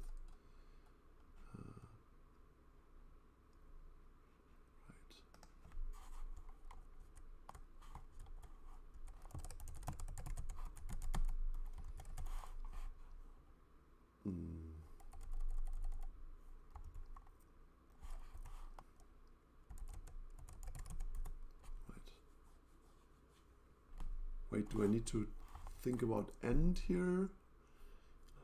Ends with this complicated about positions again, so maybe this is going to be annoying. Okay, same trick. I split it up into a fast path and a slow path. This is the slow path.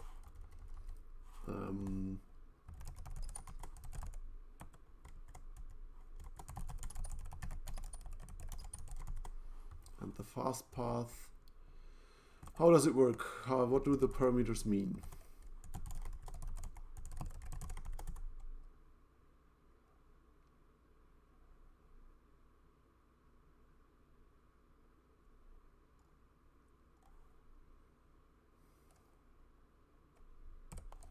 So if I say ABC ends with B1,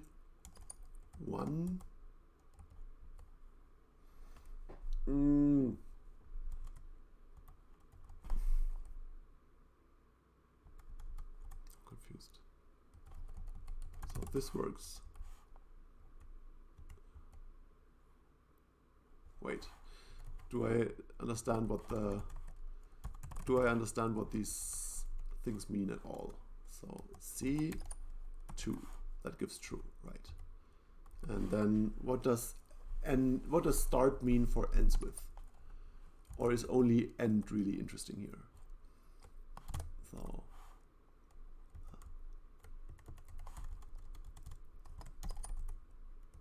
how do I get ends with B to return true here? Like this, right? Because end is excluded. Right, okay, that sounds complicated. So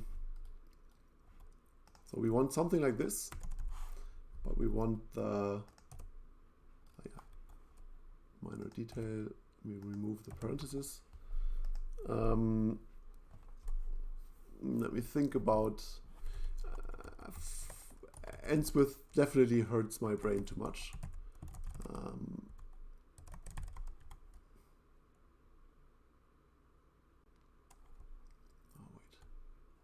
Maybe I'm going to stop this and not do ends with because it sounds complicated. Where do I begin? Yeah, ends with is a lot harder because for ends with I need to compute the position of the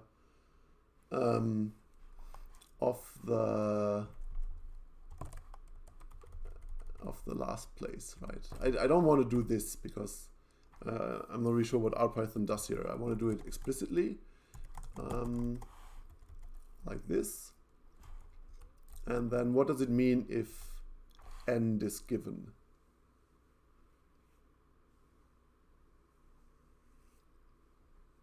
Right. Is this just? Yeah. This is okay. Sorry. I'm going to undo my promise here. Ends with feels like work, and I think I'm too tired for it tonight. Because, I mean, with starts with, you always know that you need to look at position 0, or if start is given, you can look at position start. But here, ends with is complicated. You need to really compute the last position, and that feels like, I mean, I feel like I don't really know what I'm doing here, so I'm not doing it. Okay. Let's look at the diff. Okay, I can delete the second copy of the test.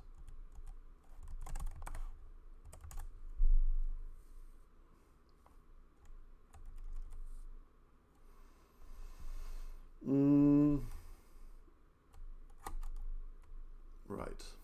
Okay, yeah, we did. I mean, JIT work is often like that. There's a lot of there's a big test and a lot of thinking, and then we only get this tiny thing. Okay, so what we did is we split up starts with into a fast path that is traced by the JIT under some conditions, and that implements starts with if the prefix is of length 1. Otherwise, we call a slow path, which is basically the slow path is basically equivalent to the previous implementation of start with. Right, that makes sense. Let's make a hopefully very short-lived branch.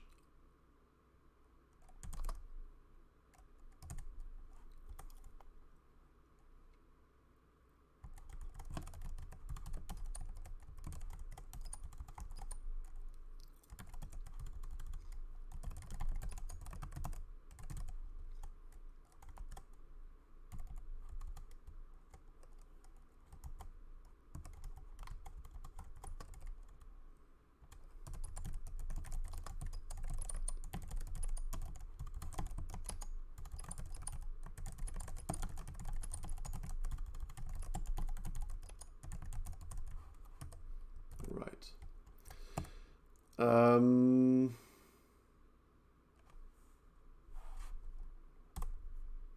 Right. So let's push this.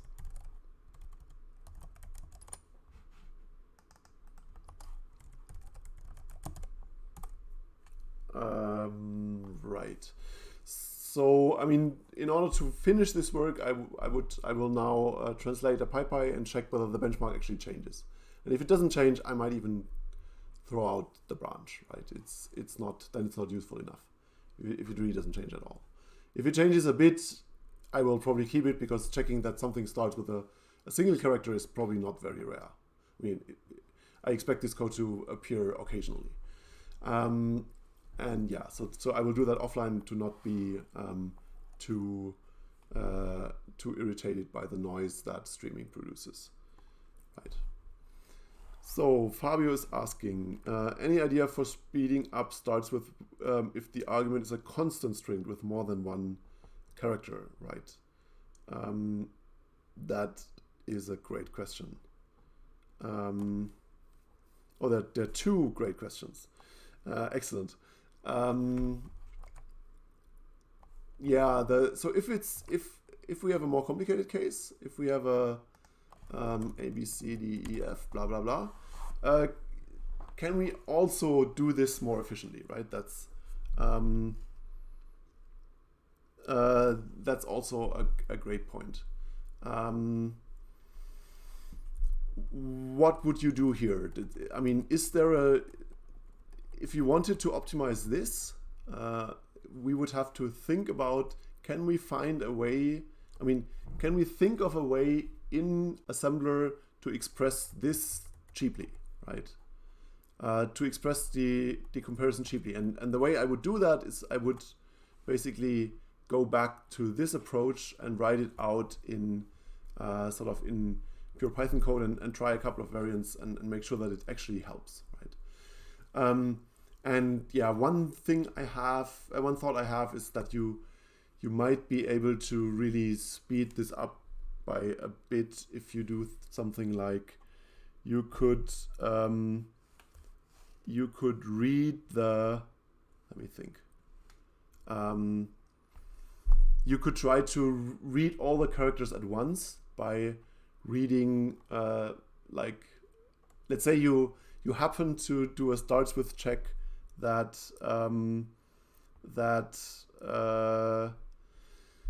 does 8 characters, precisely 8 characters, right?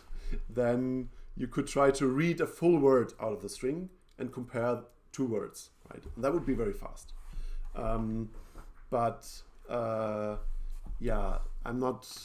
I mean, that would be harder. And you can still do that. You can still express it here by writing some complicated code that casts the buffer to something and then reads a word and does comparisons.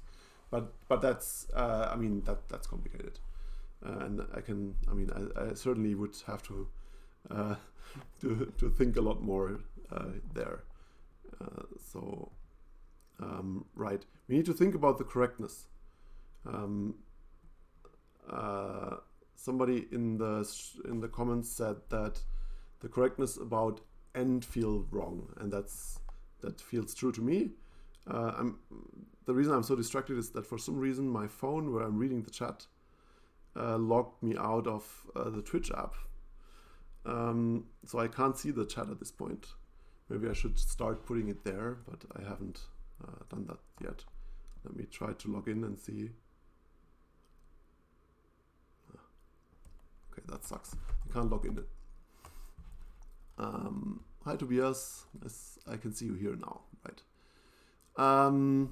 Okay, str.startswith, excellent nickname, said, hi, welcome to the stream, said that we should think about the correctness if end is given and end is smaller than start. And Tobias also joined, which is nice. Good to see you again. So let's think about end. What happens with end? Here it says if stop equal greater equal end, return false. Right. I'm actually kind of tempted to change the fast and the slow path a little bit more here in order to get these cases done correctly. And the way we can do that is if you remember the previous code, we added the fast path at the very top of the function. But I think it would be better to split it up a little bit differently. And what we can do is we can really say the fast path is all this code that that does the index manipulations for start and end, right? And then the slow path is really just the loop that does the checking of the string, right? So we will trace all this stuff that manipulates the indices and checks that whether it cannot work for end reasons, and then this, we're simply using the previous code, and that means we're much more sure that that the behavior is correct. And at the end of all this checking, we do the fast path that we introduced, right? The question is, can we test for the problem, right? Because otherwise we're blindly fixing stuff. And I think it would be a good idea to test for the problem. So how do we test for the problem? The problem occurs if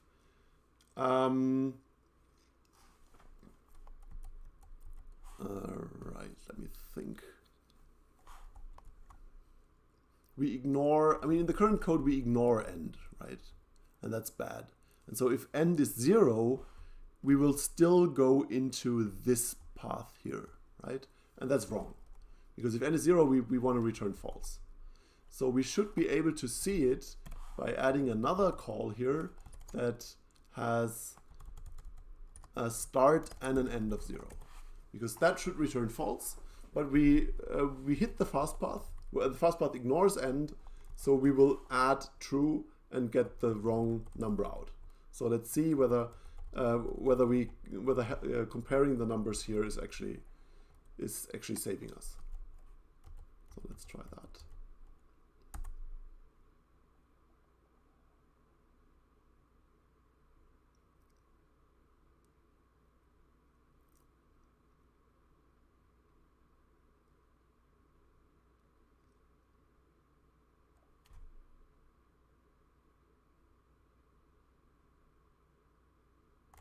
Damn it, still passes. But if we look at the trace, how can we make the test fail? That would be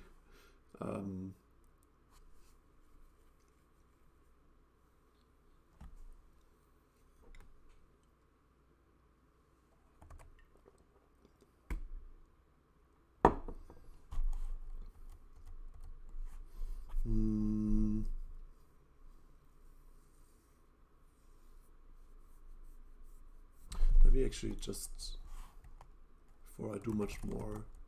I mean, this test, this should definitely return. Let's do it differently. Let's do it like this. This should also still return false always because of start and end not matching. Let's actually try that. Right. Here. So if we have a string AAA starts with A, start 2 and 2, will return false. Right. And I'm not really sure why we're not getting a failing test. Because this is a misoptimization bug, which is terrible, right? I mean, wrong optimization bugs are always a very bad thing because it means that you get different behavior at the places where the JIT jumps in, and that doesn't sound good.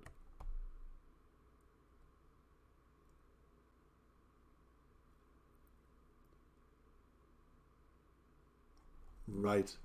The test fails in this way, but why does it not return a wrong result? Right. And we can still say that we want the test to fail by saying we need to make sure that only that we only see 2 reads out of the string, right? Only this starts with should produce a read out of the string, and this one should automatically return false simply because the indexes are not consistent. I mean, the indexes imply that this call should return false, right? So and we express this down here. We say, please don't read it at position 2. It doesn't make sense anyway because we know that this should return false, right? And we achieve that by doing what I started to do, which is we move all the index checking into the fast path, and then in particular we have this check here in the fast path, and we have this check before this code that we added earlier tonight. Right. Let's try. What's going on in the chat?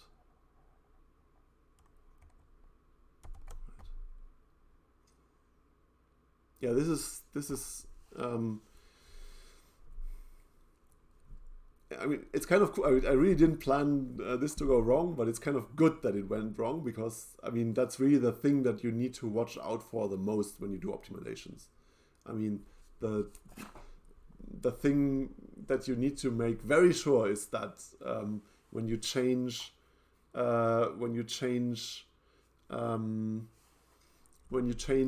the way that stuff is optimized, you need to make sure that things aren't don't really change their semantics.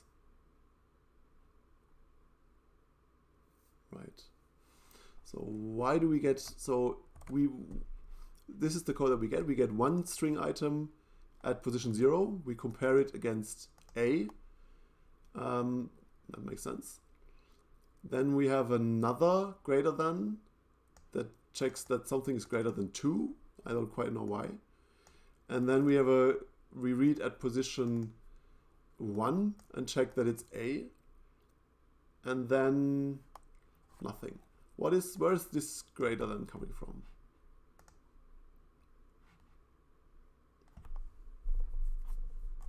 A bit unclear.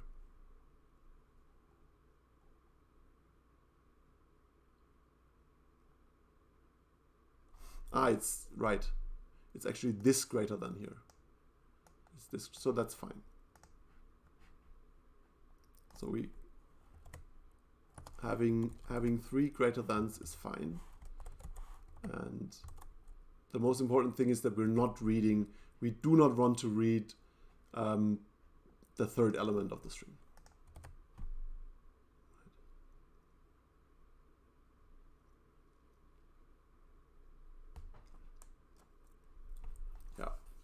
But yeah, these index manipulations of strings always hurt my brain a lot.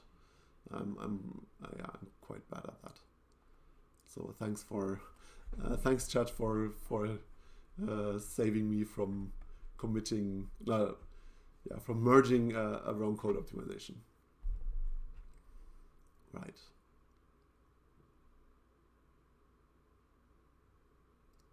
Good.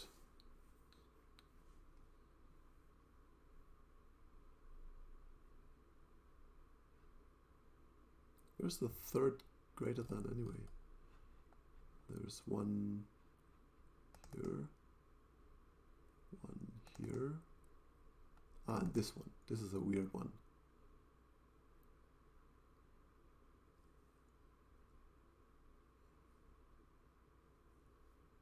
This is a very, very strange one. This is sys.maxint, which is the default of end, and we check that the stop position is greater than no, we check that sys.maxint is larger than the stop position, right? Which is a bit, I mean, it's probably always true for all realistic strings because they wouldn't fit into RAM otherwise, but there's no easy way to remove it. Okay, no, wait. Oops. So let's look at the diff. Right.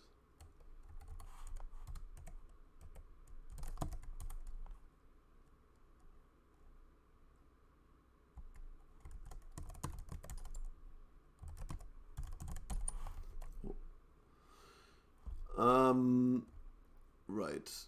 So yeah, let me do the commit and then I'll look at the chat again.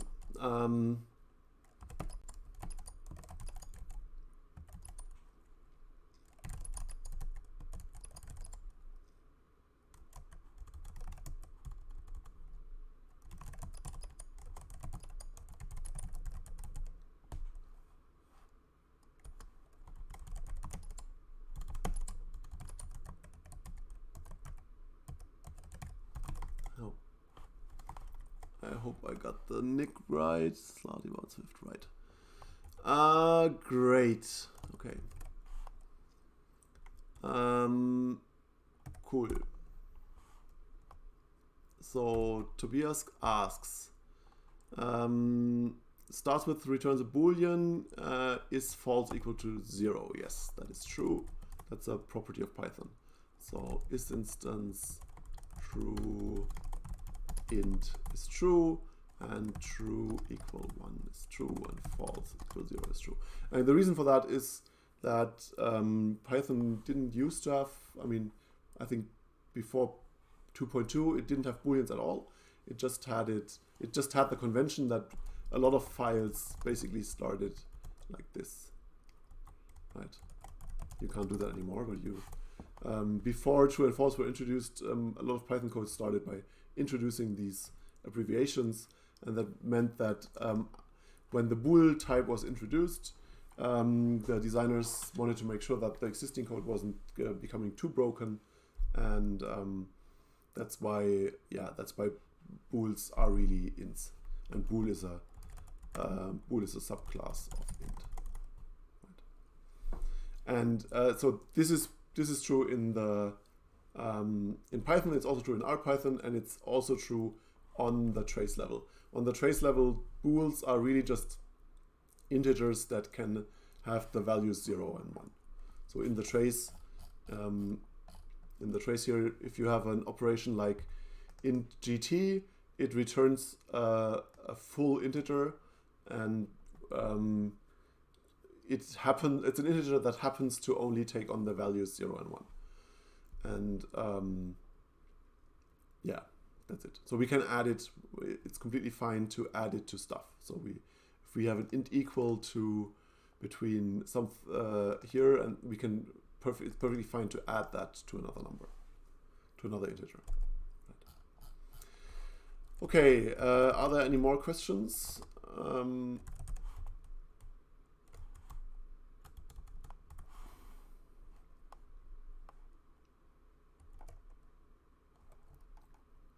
Right. So what did we do? We kind of laboriously added this optimization for starts with of constant one character prefixes, and future work is to do it for ends with. And I think now that we changed how starts with is done, it's probably easier to do ends with, because now we learned that we need to put the fast path here. So it should be easier to do, and maybe one of the listeners wants to do it. It would be a nice pull request. And the other piece of future work is that it would of course be much cooler if we could generalize this somehow to larger strings to larger prefixes that aren't too large, right? I mean, one would have to sort of go and see like and measure which for how large the prefix can be that it's faster to sort of inline it into the trace.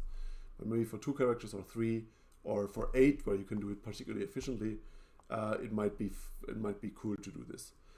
But it also sounds like a lot of work. It sounds like a lot of engineering work for a string operation that in the end isn't that common. Yeah, I mean, starts with is kind of cool because I expect the prefix to always be a constant, right? I mean, it should be very rare that you write starts with a variable. Most of the time, the prefix that you're interested in is probably known to the JIT, so that means it might be worth doing it. By the way, I very briefly wanted to show you the code where this occurred. Where is it? No, here maybe. Somebody wrote this set of micro benchmarks sort of from a bioinformatics point of view, and they implemented the same algorithm in a number of languages, and one of the ones was PyPy. And the implementation looks like this. It's basically, it loads one of the human chromosomes, and it goes over, let's look at what the file looks like.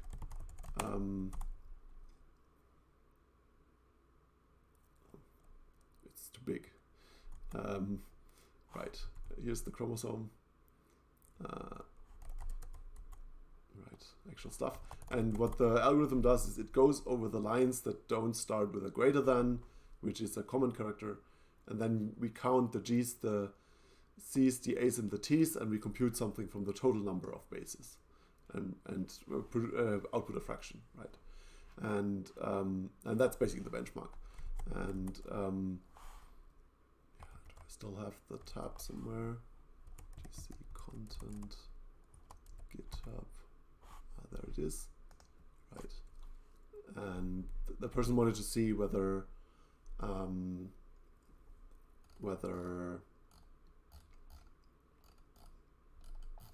which language is particularly fast at executing this, and PyPy is actually not doing too badly. I mean, of course, Rust and C and C++ and D and Go and Julia are faster, but actually the difference between PyPy and the other compiled languages isn't gigantic. It's like not even 2x slower than Go, which I think is kind of cool, and it's as fast as a bad version of C++, which is also kind of fun. And of course, it's much faster than CPython. Right. So what are the other questions? Fabio says,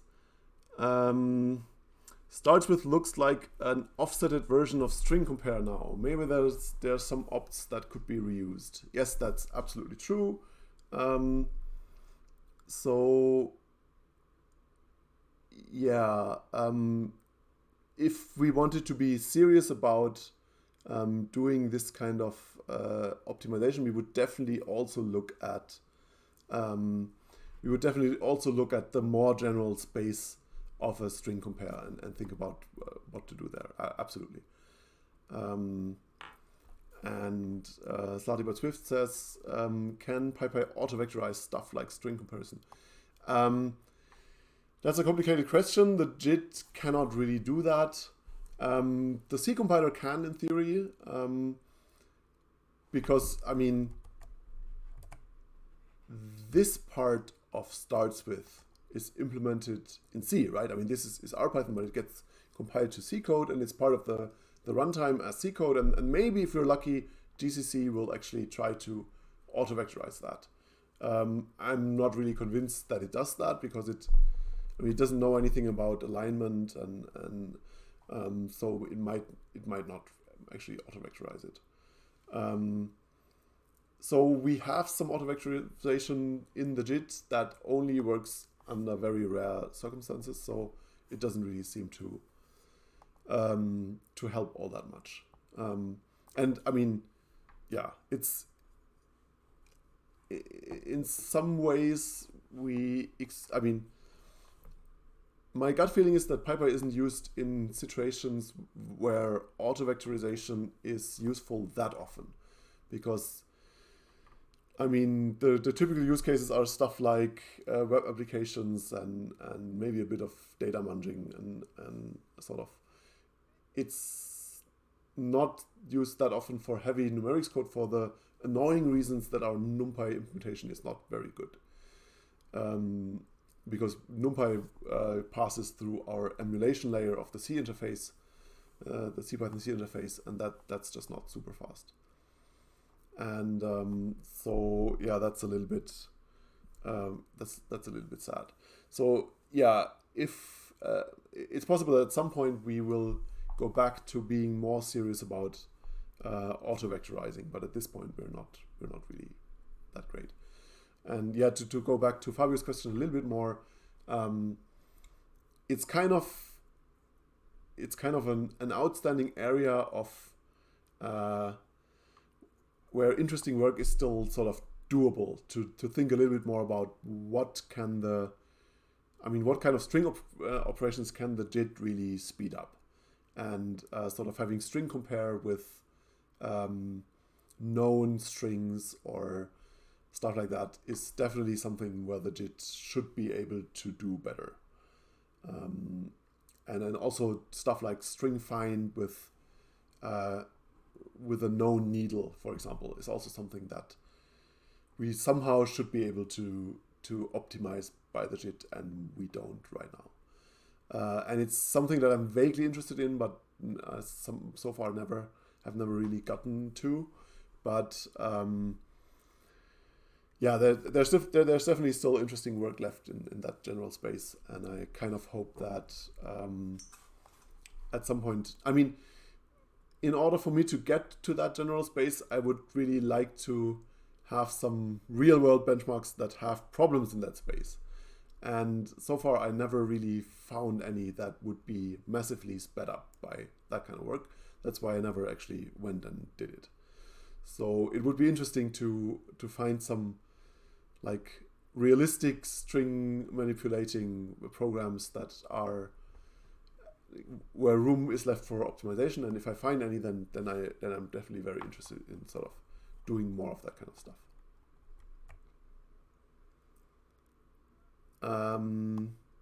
Right. Fabio says, do I want to keep the... No, that's actually a good point. I definitely don't want... I mean, it's kind of clearer to not have them here. Thank you. Did I push? Ah. Wait, where am I? In the wrong tab. That's bad. Out.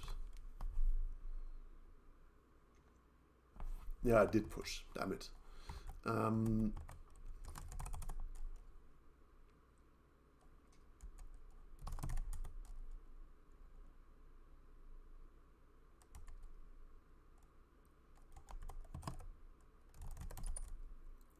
not really sure whether Fabio has commits under which nickname Fabio has commits, but I'll use this one.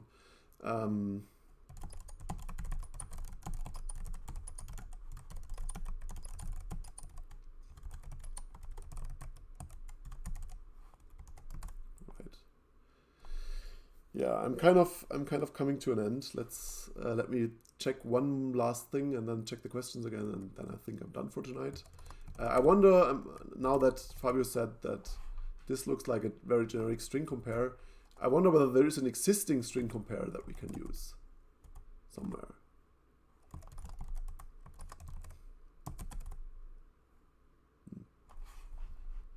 It's only in C. Right. This one doesn't look, there is one, but it doesn't look general enough.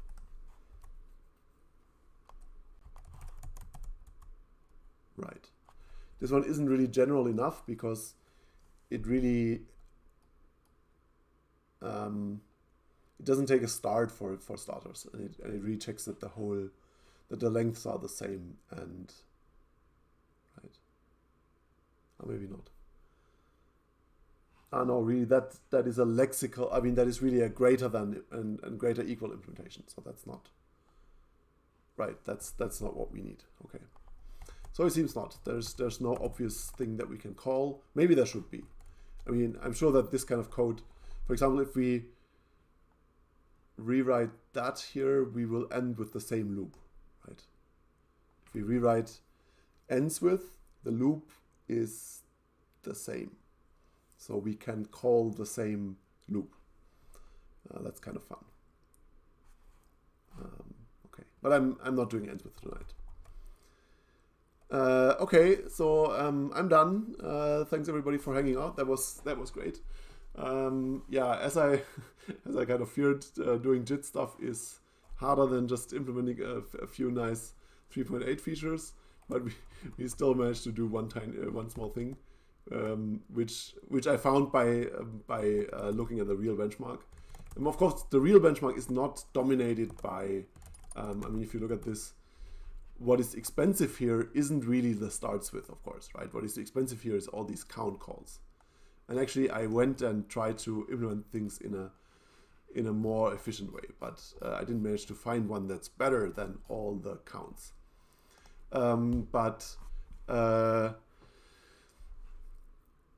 Yeah, the starts with isn't really the slow part, but while looking at this benchmark, I found the slow starts with call and decided that it might be something fun to try tonight. Okay, did that, okay, push, launch. That's it for me. Thanks for everybody for watching and for your comments in the chat. And see you all next time. Thanks. Bye.